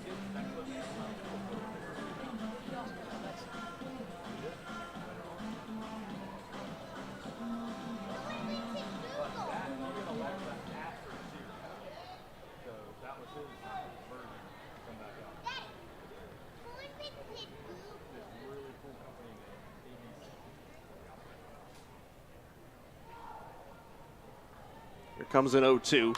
Aklinski swings a little bleeder into center field. Going back is Kelly. He'll make the catch. Proctor bluffed a tag, but he will head back to third base. So a little pop up there off the bat of Aklinski. Could not muscle it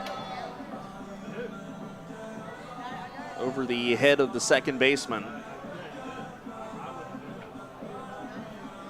He'll bring up Jerry Downs, who's 2 for 3 today. And the pitcher, John Hayes, is in the on-deck circle. So the pitcher spot is 4th, which means that Scaffarello is in the number 7 spot. So why do you do it?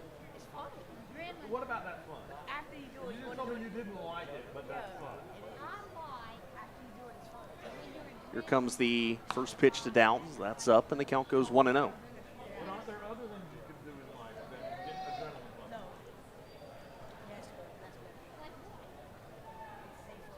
For me, my adrenaline pump when I wake up after the that is perfect for me. And this may be the smart play here for Charleston. They are intentionally walking Jerry Downs to face one John Hayes with the bases loaded and 2 outs. John Hayes in his career, he had an at-bat last year. I'll tell you his all-time hitting numbers, rather. He is 0 for 3 with an RBI and a strikeout. First pitch, he swings and misses, and the count 0-1.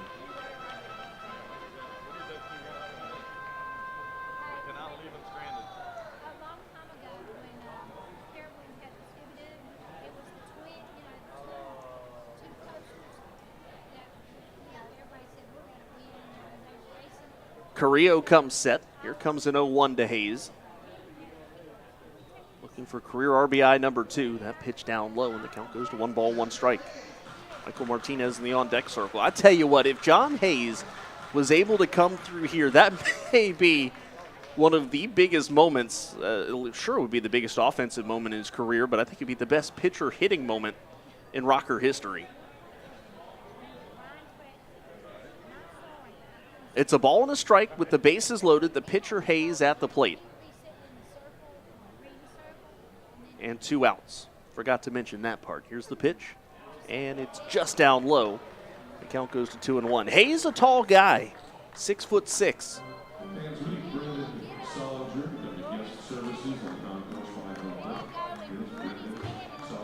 This obviously means Jamie Keefe is sending him back out for a second inning of work. It is 5 runs on 10 hits and 1 error for Charleston. 5 runs on 10 hits and no errors for High Point. 2 errors, rather, for High Point. Here comes the 2-1. Hayes fouls it back, and the count goes to 2-2.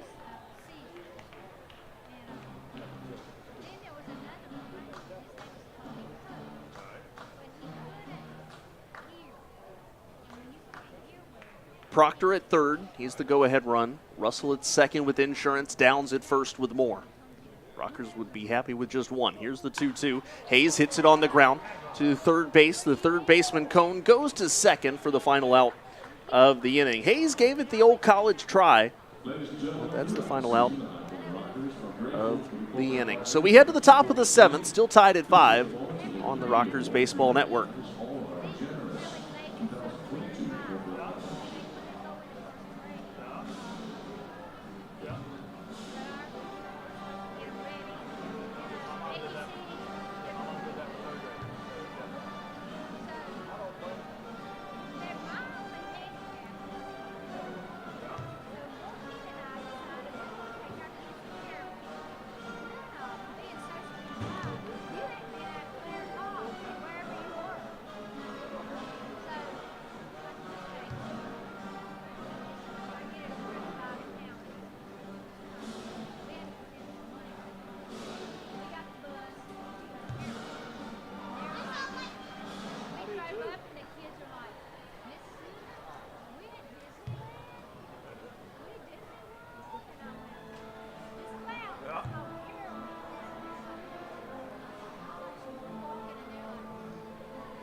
Well, normally when the final out of an inning is made, the pitcher will grab his stuff and head on out to the mound. But a little bit of a different situation here for John Hayes.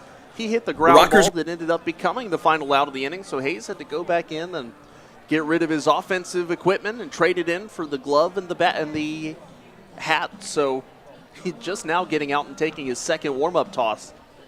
But Hayes will be facing 5, 6, and 7. That is Goris, Beltre, and Cone, the 3 scheduled hitters. Rain is now on the way. Is parallel with Winston-Salem right now. Looks like it will be expected to start reaching high point in about the next 15 to 20 minutes. So this could be a situation where, because remember, Charleston, they've got to hit the road tonight. They probably don't want to stay around longer than they have to. And this is the last time the Dirty Birds come to High Point, so if this sticks around for a little bit, this could be a situation where next score wins the game and potentially next score this inning.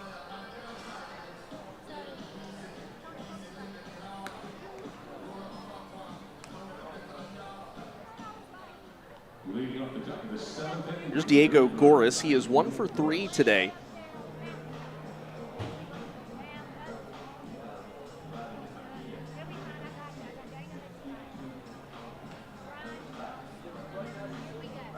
Goris making his way into the right-handed box. Rockers and Dirty Birds tied at 5.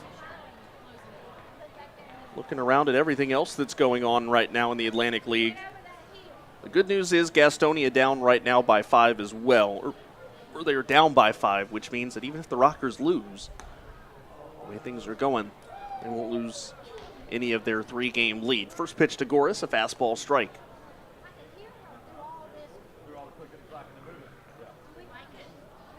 Here comes the 0-1. Goris chasing the slider down, and the count goes to 0-2.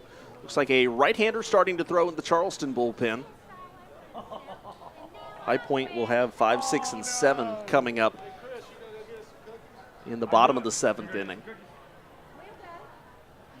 Swing and a miss. The changeup from Hayes, and that is strike 3.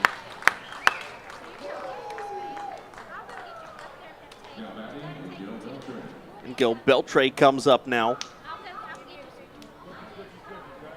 Beltre today 2 for 2, including a solo home run back in the 4th inning.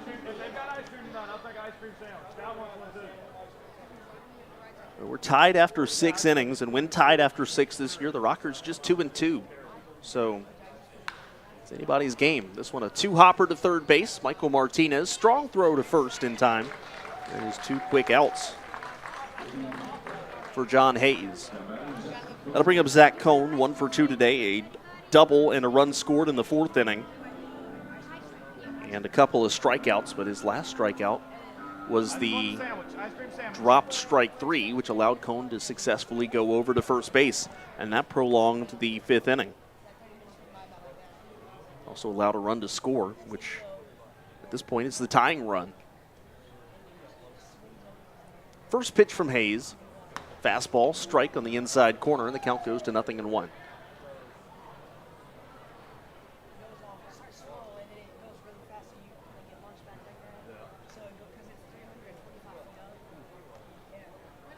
This would be huge for John Hayes to get through a second inning as that pitch inside. The count goes to 1-1. It's one way to offset if a starter goes a little shorter than you wanted him to. You have a guy out of the bullpen give you 2 innings. And it almost puts you right back on track. The 1-1.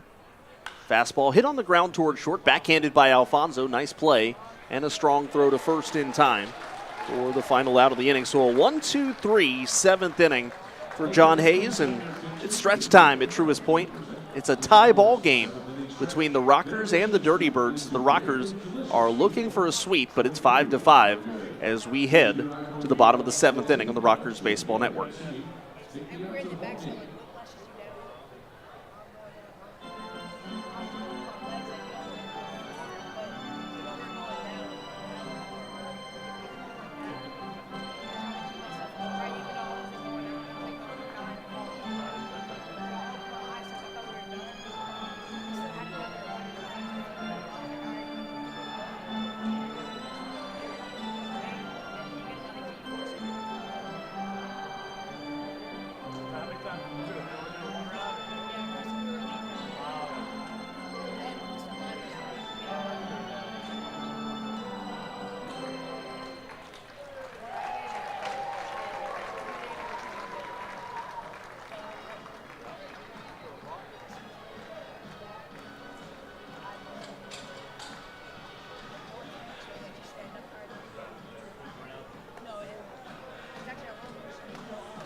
To the bottom of the 7th we go. Francisco Carrillo done after 1 inning of work. He gave up 1 hit and walked 2. The Rockers were not able to score off of him. Mitchell Osnowitz, the new pitcher for Charleston. No record, 5.28 the ERA for Osnowitz. He's walked 10. He's struck out 10. Opponents hitting .250 against him. Osnowitz will be facing 5, 6, and 7. That is Martinez, Field, and Gonzalez.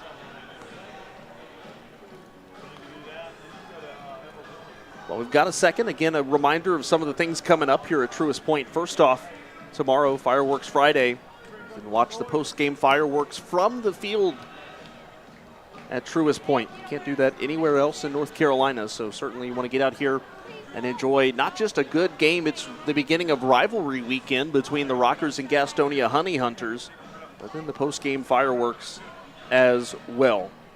Saturday, the Rockers will be wearing special first responders jerseys. It's First Responders Night, presented by Ilderton Dodge Chrysler Jeep Ram Fiat. Those jerseys will be available to bid on the LiveSource app. I've been told they should be going live tomorrow, some point tomorrow. All proceeds will be going to the High Point Police Department and the High Point Fire Department. Also, all first responders who show proper ID at the box office can get 50% off their entire ticket order. Gates open at 6 o'clock on Saturday with the first pitch at 6:35. First pitch to Michael Martinez, misses ball 1. And, of course, Sunday, kids run the bases on Family Fun Day presented by Bethany Medical Center. All kids 13 and under can run the bases following the conclusion of that game.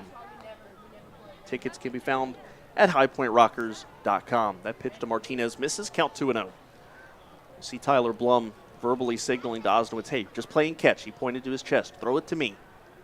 Osnowitz deals a strike on the outside corner. The count goes to 2-1. High Point has a right-hander in the bullpen. Looked almost like Chasen Bradford, but I don't think it is. Looks like 34 maybe? No, that's Hensley. Martinez chops this one up the middle. That'll get through for a base hit. And it is a leadoff single for Michael Martinez.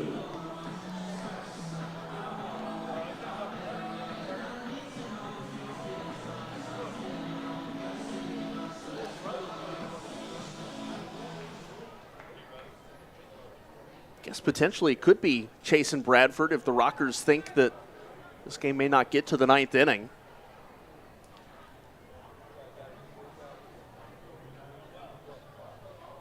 I don't think it's Kyle Mott down there.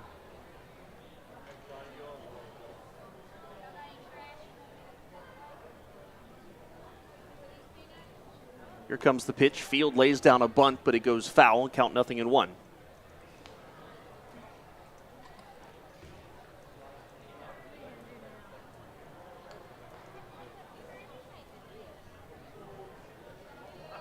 Johnny Field today 0 for 3.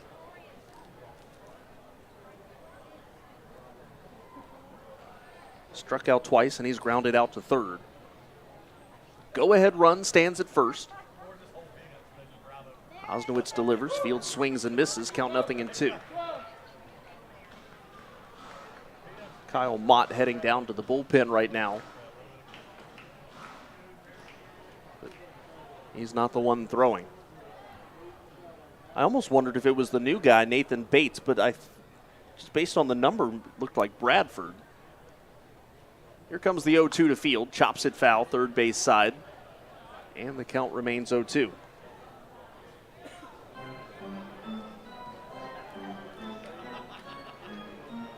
This one's been a weird one today. Rockers had an early 5-0 lead. Charleston battled back 2 in the 4th, 2 in the 5th, 1 in the 6th.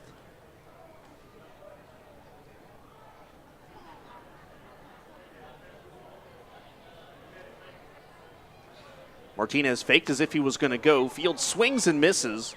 Chases the changeup, strike 3. That's the first out of the inning, and that'll bring up Liam Scaffarello. Scaffarello for his first cuts at it tonight. He's 1 for 13 this year. His hit came on the road, so still looking for his first hit here.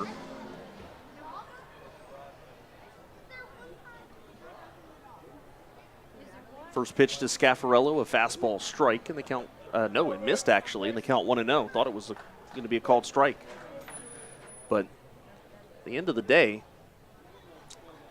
kind of helps to have a little bit of a taller frame, just a little more space down at the bottom of the zone to not get the call. That pitch down low. Snap throw down to first base from Blum. It is late. Back in safely is Martinez, and the count goes to 2-0.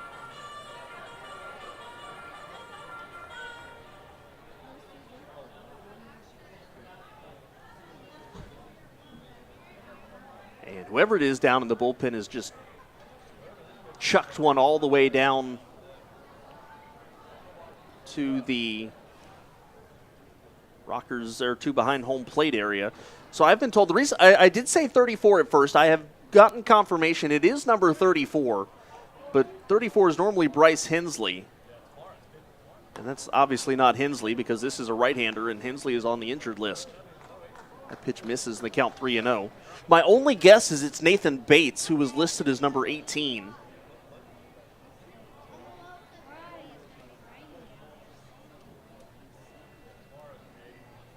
Here comes the 3-0. Big swing and a miss from Scaffarello, and the count goes to 3-1.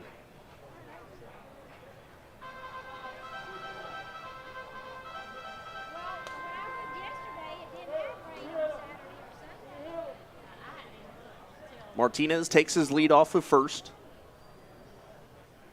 Scaffarello takes low ball 4, and the Rockers have 2 aboard and 1 out.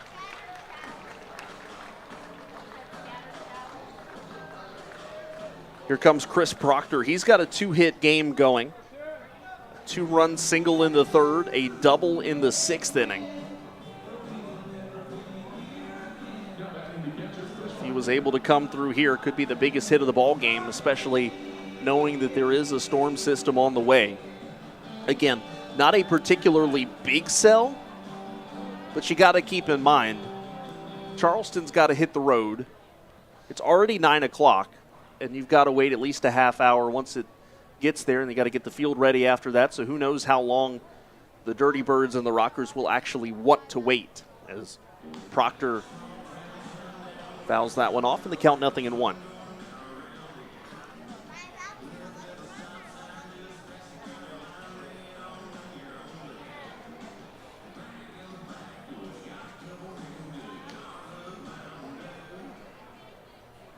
Martinez the go-ahead run at second.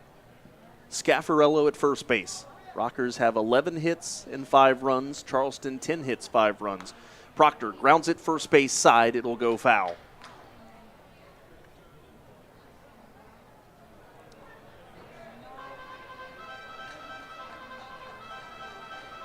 So we do have confirmation. It is Nathan Bates, who is wearing Bryce Hensley's number. What if maybe that 18 didn't fit him?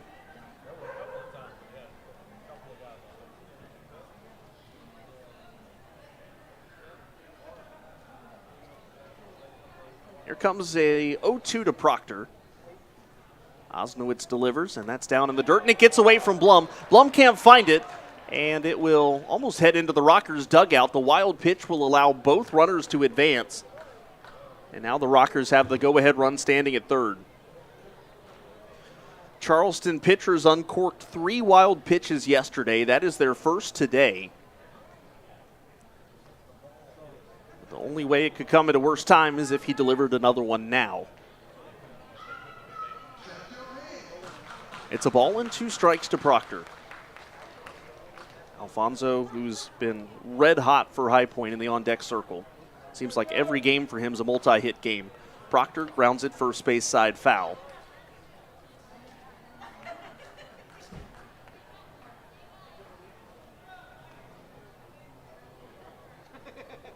Peeking up at the sky and up at the lights for any sort of sign of precipitation, but so far so good, so we play on. And who knows, maybe we catch the front end of this and it's not terrible. We can still finish the game. There's nothing that says you can't play ball in a little bit of drizzle. Left-hander in the bullpen for Charleston. Osnowitz in a bit of a pickle here as Proctor grounds this one foul off of his front leg. The ball lands in fair territory and dies there, but obviously it hit Proctor in the box, so it's a foul ball. The infield has come in for the Dirty Birds. Goris at first, Kelly at second, Bertram at short, Cohn at third. Interestingly enough, although he's not on the injured list, we did not see Connor Justice this entire series. Surprising considering he's one of their better hitters. Proctor takes low, and that ball gets away from Blum. Michael Martinez comes in. He will score standing, and the Rockers take a 6-5 lead here in the bottom of inning number 7 on what could be the second wild pitch this at-bat from Mitchell Osnowitz. Waiting on the official scoring of that, but that may be a huge play in the rest of the way this game shakes out. Now the Rockers have a 6-5 lead. Osnowitz delivers, and Proctor lines this right field side, fair ball. Scaffarello scores. Chris Proctor on his way to second base. It's an RBI double, and it's 7-5 High Point.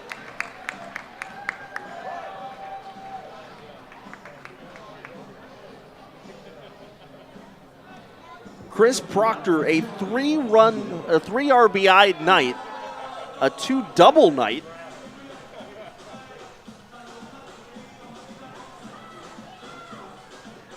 And that will score Scaffarello. And we did get confirmation that other pitch that got away from Tyler Blum was in fact another wild pitch from Osnowitz.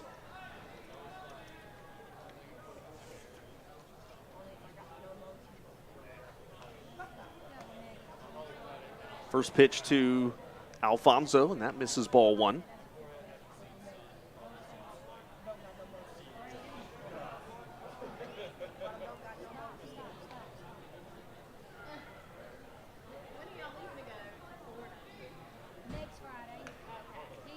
Alfonso fouls that off, and the count 1-1.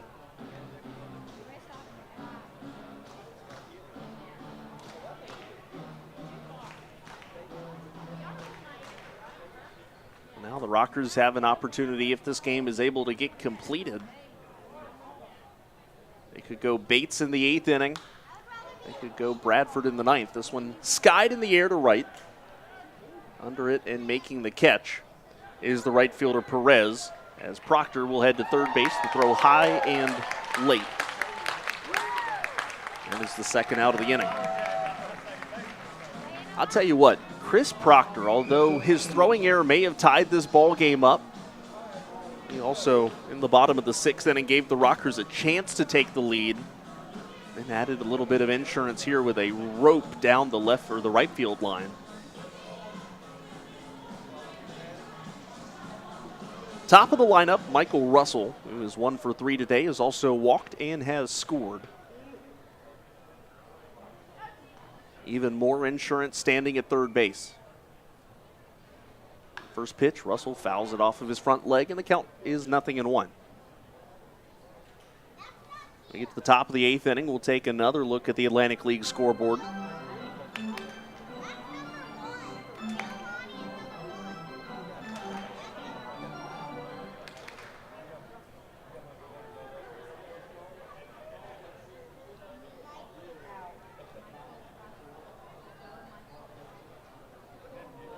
Osnowitz set. Here comes the 0-1. Russell chops this one up the middle. Burcham, the shortstop, picks it up. The throw to first base in time. And that is the final out of the inning. But the Rockers score twice to break a tie. And they will take a 7-5 lead to the top of the 8th inning, looking for the sweep against Charleston. Top of the 8th next on the Rockers Baseball Network.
Don't let the fact that he's wearing number 34 confuse you. The man on the mound is not Bryce Hensley. This is not a case of stolen identity. This is a case of Nathan Bates making his Rockers debut.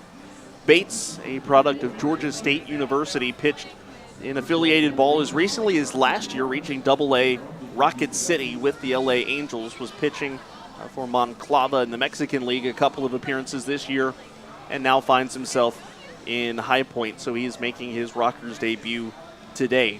John Hayes is in line for the victory. He went 2 innings today, gave up 1 unearned run.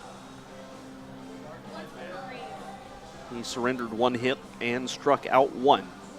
Bates will face 8, 9, and 1. That is Blum, Kelly, and Burcham.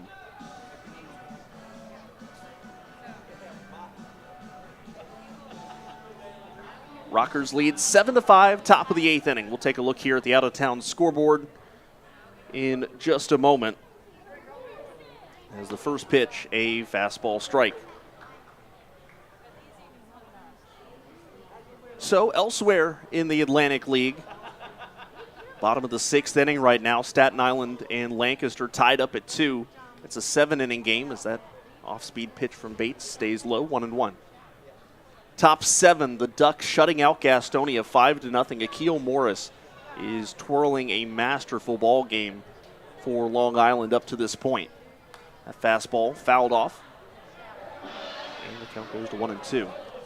Gastonia has only recorded 5 hits so far in this ball game. Elsewhere in the Atlantic League, The Genomes thumping up on Lexington, 8-1 your score, top of the 8th inning. Southern Maryland and Mitch Lamson leading York 4-1. That pitch, a swing and a miss, strike 3. Tyler Blum retired. That's the first out of the 8th inning. That'll bring up Scott Kelly. Kelly today 1 for 2, a double and an RBI.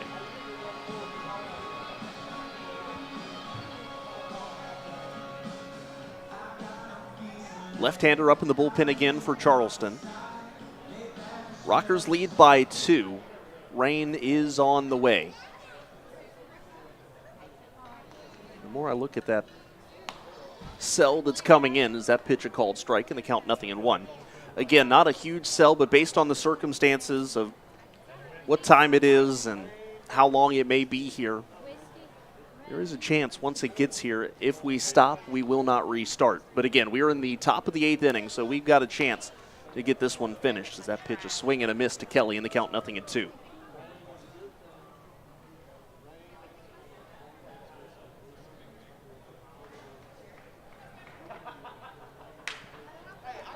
Top of the lineup, waiting in the on-deck circle. Here's the 0-2. Nice-looking curveball from Bates, but he doesn't get Kelly to chase, or should I say Kelly does not take the bait.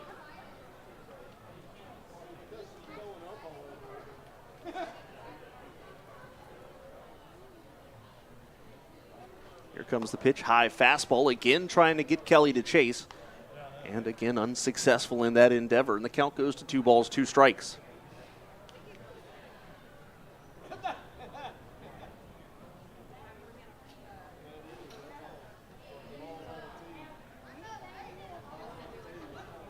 Another curveball from Nathan Bates. Again, this one buried a little further down into the turf this time. The count goes full to Kelly.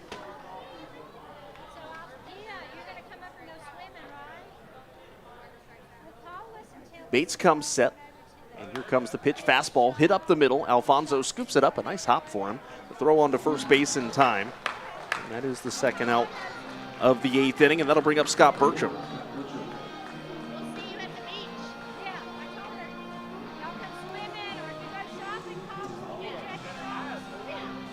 Scott Burcham today is 0 for 3. Did reach on a sacrifice bunt attempt in the 6th inning. That was the ball that Proctor sailed into center.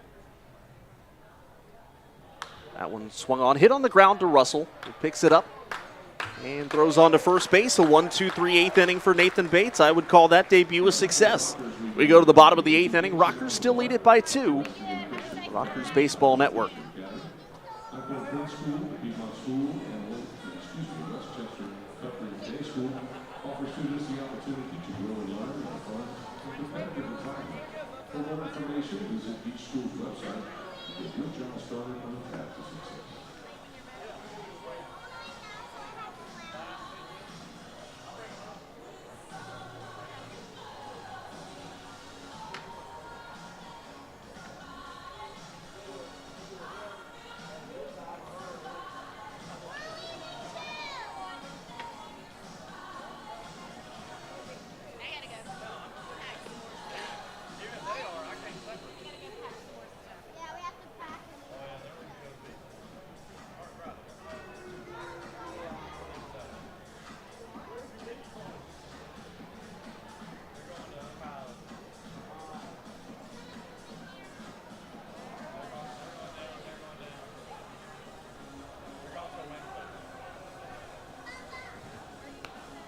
Pitching Kevin Seagrass, this ball of Bullpen is sponsored by Cricket Wireless.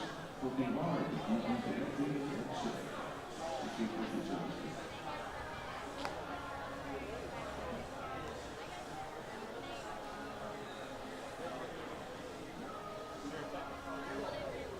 To the bottom of the 8th inning we go, and it is the lefty and the former major leaguer Kevin Seagrass coming in to pitch for Charleston. This is the first time the Rockers have seen him. No record in 2 appearances.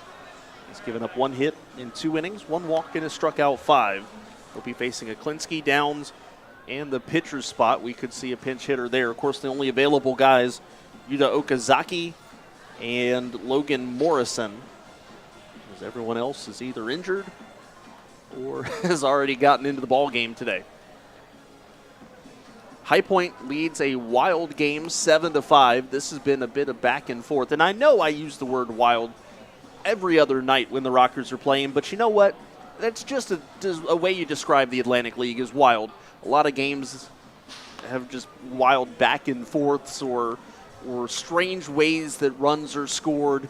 And if you come to the ballpark, they say that you see something new every day, but never has that been more true than in the Atlantic League, I think, than in any other league. So here comes Ben Aklinski to lead things off, looking down into the Rockers bullpen. Yes, Chasen Bradford is in the pen for High Point. Here's Ben Aklinski, 1 for 4 today.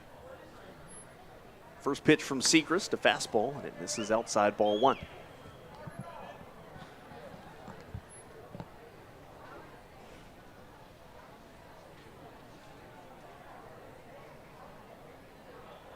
Here comes the 1-0, fastball low, and the count goes to 2-0 now. Well, if the Rockers are able to hang on and win this ball game, which is a big if the way this game has gone, but they're able to get that done, it would be their 4th sweep in 12 series. That pitch inside, and the count goes to 2-0. It would be a great way to start the month of June. High Point would be then on a 3-game winning streak with rival Gastonia coming into town. There's a strike and the count 3-1. The other big thing a sweep would do, especially if Long Island goes on to defeat Gastonia tonight, that would give the Rockers a 4-game lead with Gastonia coming in, which would mean the Rockers would not lose first place if they were to get swept this weekend. That pitch fouled off, and it is raining. Looking out at underneath the skies or underneath the lights in left field, rain there. Lights in center field, rain there. Lights in right field, rain there. But we play on for the moment. Here comes the 3-2 to Aklinski. Sechrist delivers, and Aklinski fouls it off. Must not be as bad right under the plate, or right behind the plate. Nobody really making a mass exodus for the concourse area, except for maybe down the lines a little bit. Here comes a 3-2, and Aklinski again fouls it off.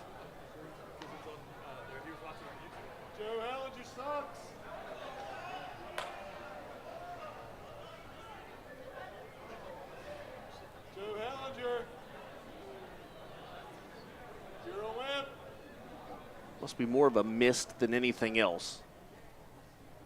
Here comes another payoff pitch, and Aklinski, a towering pop-up in the infield. The third baseman, Cone, coming in. And almost looked like he couldn't find it, but he made the catch in the palm of the glove. That surely didn't feel good. But at the same time, he's probably relieved to come down with that ball after all. Here's Jerry Downs. He's got a couple of hits today.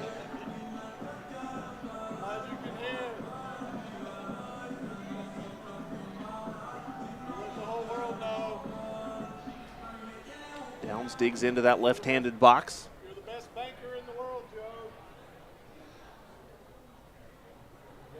Lefty on lefty matchup. Jerry Downs hits lefties better than righties. There's a fastball strike. Although the last week or so, Jerry Downs just hitting anybody pretty good at the time. Downs hitting .280 against left-handed pitchers this year. That one's going to get away from Blum, and the count 1-1. Against right-handers, he's hit .287, so that's changed recently. Up until 2 days ago, Downs was hitting lefties better, but he's on a bit of a tear right now, and he's just hitting everybody. Now the rain's starting to pick up behind the plate area a little bit. You start to see it on the concrete sections, especially on the stairs leading out of the Rockers' dugout. The Sechrist deals a high fastball, 2-1.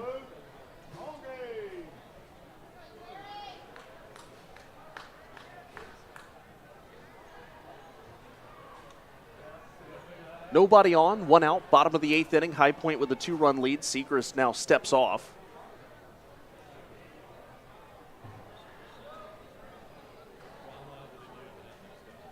And the one thing with the rain coming in, Downs hits this one up the middle, right to the shortstop Bertram, throws to first up the line, but the first baseman Goris makes the tag. One thing about the rain in the area, the temperature has dropped almost to 70 degrees. It's currently 72. Originally, we weren't expected to get out of the 80s tonight, but cools the players off. There's 2 outs here in the bottom of the 8th inning, and that'll bring up the pitcher's spot, which will have the pinch hitter Yuta Okazaki.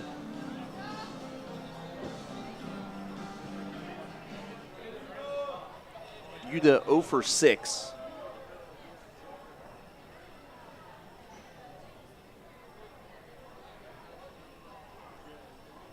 And the first pitch from Segrist, inside, ball 1. More fans starting to work their way up towards the concourse. They're not leaving, they're just going to watch the rest of the game where they can stay dry. Well, here comes the 1-0, and Okazaki takes it inside, 2-0.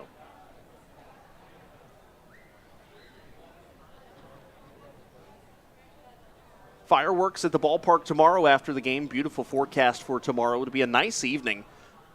Nice weekend for baseball. Temperatures will be in the low to mid 80s this weekend. So Okazaki swings and misses 2-1.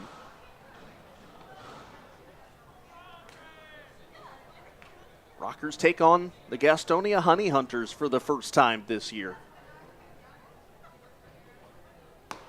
There's a strike, and the count goes to 2-2.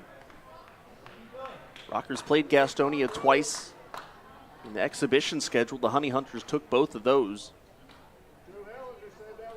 But High Point, not the same team, both in roster or in ability, that we saw in the early portion of the season, in the spring season, as Okazaki swings and misses strike 3. That's a 1-2-3, bottom of the 8th inning, and we'll head to the 9th. Rockers lead it 7-5 on the Rockers Baseball Network. Stay after tomorrow's game to watch our post-game fireworks show at the field.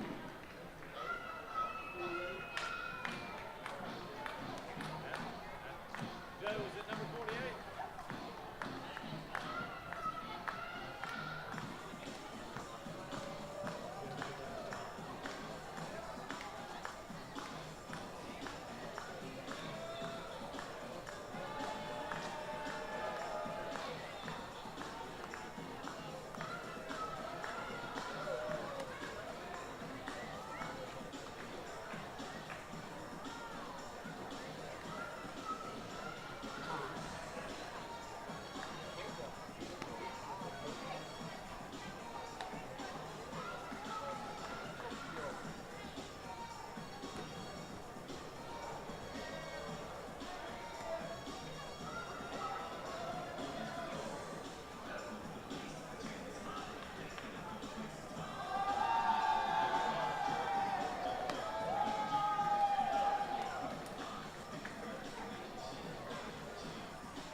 It is starting to rain harder here, but Chasen Bradford taking his warm-up tosses. Oh my goodness, yeah, it's really starting to come down now, but we go to the bottom of the 9th inning, or the top of the 9th rather. It'll be 2, 3, and 4. Seymour, Perez, and Loggy coming up. Chasen Bradford looking to notch the save after Nathan Bates, 1 inning, 1 strikeout. Bradford on the year, 2-0, 3.60 the earned run average. 5 walks, 14 strikeouts. Opponents hitting .276 against him. He is 5 out of 6 in save opportunities.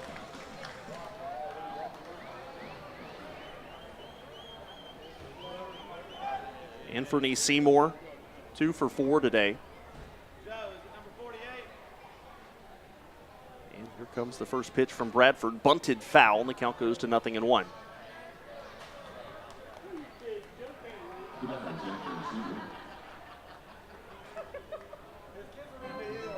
It is starting to come down harder, and if you look out in the outfield, kind of coming down sideways a little bit. Wind going out towards right field. Not crazy sideways. It's more of a swirling rain. You see it kind of going left to right. When you look out towards left field, almost looks like it's just coming straight when you look to right field, though. Here's the 0-1. Seymour, a chopper to third base. Martinez makes the play. Make sure he has a good grip on the ball and the throw on to first base for out number 1. That'll bring up Juan Perez, 1 for 4. Perez started this series with a batting average of .343. He comes to the plate now with an average of .328, so Rockers have been able to keep him in check for the most part. 1 hit and 4 trips today, 0 for 4 yesterday, and 1 for 3 in game 1. First pitch, Perez swings, high fly ball into right field. Going over is Aklinski in the corner, makes the catch for the second out of the inning. Perez put a charge into it, but now the Dirty Birds down to their final out, and the Rockers 1 out away from a sweep and another win.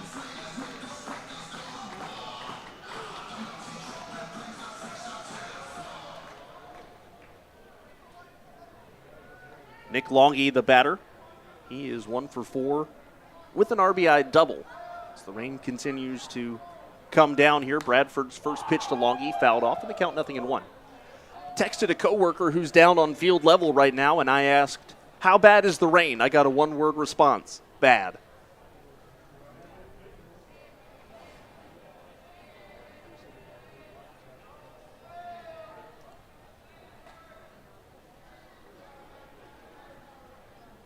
Bradford set. Here comes the 0-1 to Longy.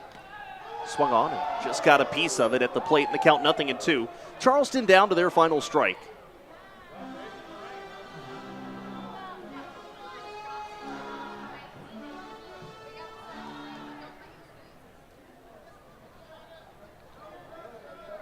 Base is empty. 2 outs. Rockers lead by 2. If they win tonight and Gastonia loses, High Point will have a 4-game advantage heading into the weekend.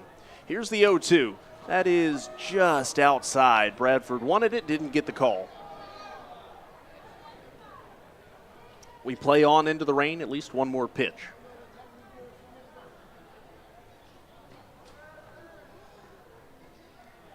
Bradford set. Here comes the 1-2. Proctor setting up away. Fastball hit in the air, right field. Long run for Aklinski. I think it's going to go foul. Does he have room to make a catch? No.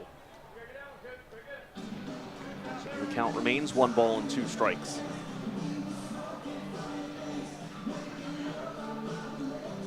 Looks like the rain has let up a little bit. Still certainly raining steadily, but that would have been awful to hit a delay in the 9th inning, especially with 2 outs. You have to wait all that time just to potentially come back for 1 more out. Here comes the 1-2. That's down in the dirt. Good block by Proctor, and the count goes to 2-2. That's one of the tough things as a pitcher when it's raining. That ball gets slick very, very quickly. You've got to deal with making sure you've got a good grip, a grip that you're comfortable throwing with.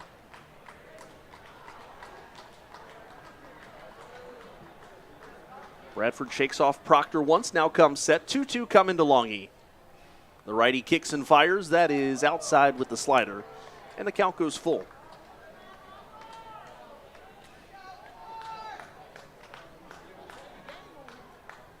John Hayes in line for the victory. Mitchell Osnowitz is set to take the loss unless Charleston can make some magic with 2 outs. Here's the pitch, a chopper to third base, a high bouncer. Martinez comes up, throws on to first in time, and that'll do it. For the 4th time in 12 series, the Rockers earn a sweep. It is a 7-5 win over the Charleston Dirty Birds. Not quite as smooth sailing as perhaps the first 2 games of this series, but a win is a win. And Charleston's last visit to Truist Point this year, you've got to think they're glad to be done. Rockers win it 7-5. They sweep Charleston, and they could go into the weekend with a 4-game lead over Gastonia with the final score of the Honey Hunters and Ducks pending. Rockers post-game shows coming up next on the Rockers Baseball Network.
Welcome back into the Rockers postgame. High Point sweeps Charleston. Final score 7-5. It was an interesting night, a unique night, and a night that ends in rain, because why not? We saw a little bit of everything else today. Let's go ahead and take a look at some of the highlights from tonight, and here is how everything went down. Well, the Rockers got on the board the top of the first inning. A double from Jerry Downs would bring in Michael Russell to score, and High Point would take the 1-0 lead. A little bit later on, they had a tough situation with Gavin Heltemus with a runner on base and a couple runners in scoring position, and a big strikeout from Heltemus would end the third inning. The Rockers get on the board again in the third. Base hit from Chris Proctor scored a run. A base hit from Giovanni Alfonso scored a run to make it 5-0 High Point at that point. And Gel Beltre, though, would put Charleston on the board, a solo home run in the fourth inning, make it 5-1.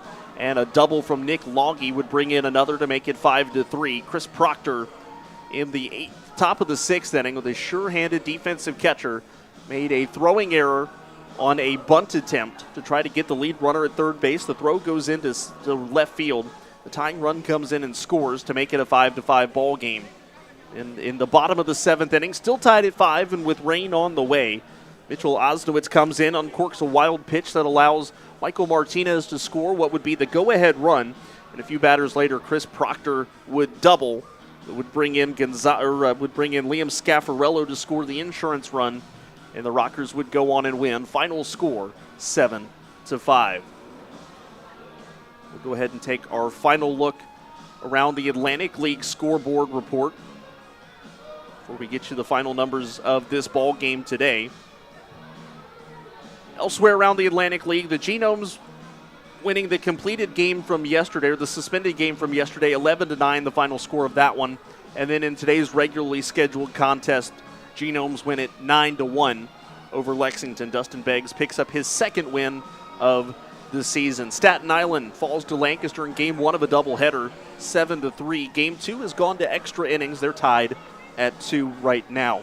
Southern Maryland on top of York, 7-1 the score. Mitch Lamson still in the game. The bottom of the 8th inning, looking to go with a deep start for the Blue Crabs. The Ducks are shutting out Gastonia 5-0 in the 8th inning. And if Long Island is able to complete the victory, the Rockers would have a 4-game lead with Gastonia coming into town this weekend, and Gastonia would not be able to unseat the Rockers from the top of the South Division, even if they were to sweep the series. So, John Hayes picks up the win today. He improves to 2-0 on the season. Mitchell Osnowitz, the loss, falls to 0-1. Chasen Bradford notches save number 6. Final time of game today, 2 hours, 46 minutes. 1,686 people in attendance to see the Rockers sweep Charleston. Well, if you hand out a game ball for today, I think, you know what, it's going to be Chris Proctor today. 3 hits and 4 at-bats and 3 runs batted in. I know he made the defensive error earlier in the game that allowed the game to be tied at that point, but I think he really atoned for it nicely. Look at his last 2 offensive possessions, or last two times at bat. A double and an RBI double. That's redemption in a short sense if I've ever seen it. Chris Proctor gets the game ball today. Well, Gastonia heads in tomorrow. It's rivalry weekend, the beginning of what will be a long summer between High Point and Gastonia, still battling for the playoff spot in the first half in the South Division. And what happens this weekend could go a long way into determining who will clinch that first playoff berth. It's also Firework Friday, so after the ball game, stay around, go on down to the ball field or down onto the field of play. Watch the post-game fireworks tomorrow. Get your tickets, highpointrockers.com. First pitch is scheduled for 6:35. If you can't make it, don't worry, we'll be on air. The Rockers pregame show on MixLR at 6 o'clock, and we'll have YouTube joining at about 6:15, 6:20, somewhere in that neighborhood, as we continue to bring you High Point Rockers baseball all summer long. Well, final thoughts here on today's game. Maybe not as pretty as the last 2 games, but it was a gutsy win, and it's also a good relief or good feeling to know, hey, this is a Rockers team that can win multiple different types of ways. You win the blowouts, you win the complete games, but you win some of the quote-unquote winning ugly games as well, and High Point got it done tonight. Good work from the bullpen as usual tonight, and for the most part, Gavin Heltemus looked very, very solid today as well. So we'll see what the Rockers rotation looks like tomorrow. It's been different every single day. And High Point will look to continue their winning ways against Gastonia this weekend. A huge shout out to everyone down in the control room for their fantastic job as always. The camera operators today, fantastic, and a big thank you to all of them. We cannot do it without them. And their work is always much appreciated, as well as the work from the Rockers Media Department, giving us all the information we need to make us sound smart on air. That'll do it for us here tonight. The Rockers take down Charleston. Final score 7-5. I'm Kendrick Fruits, wishing you a rocking good night. This has been a presentation of High Point Rockers Baseball on the Rockers Baseball Network.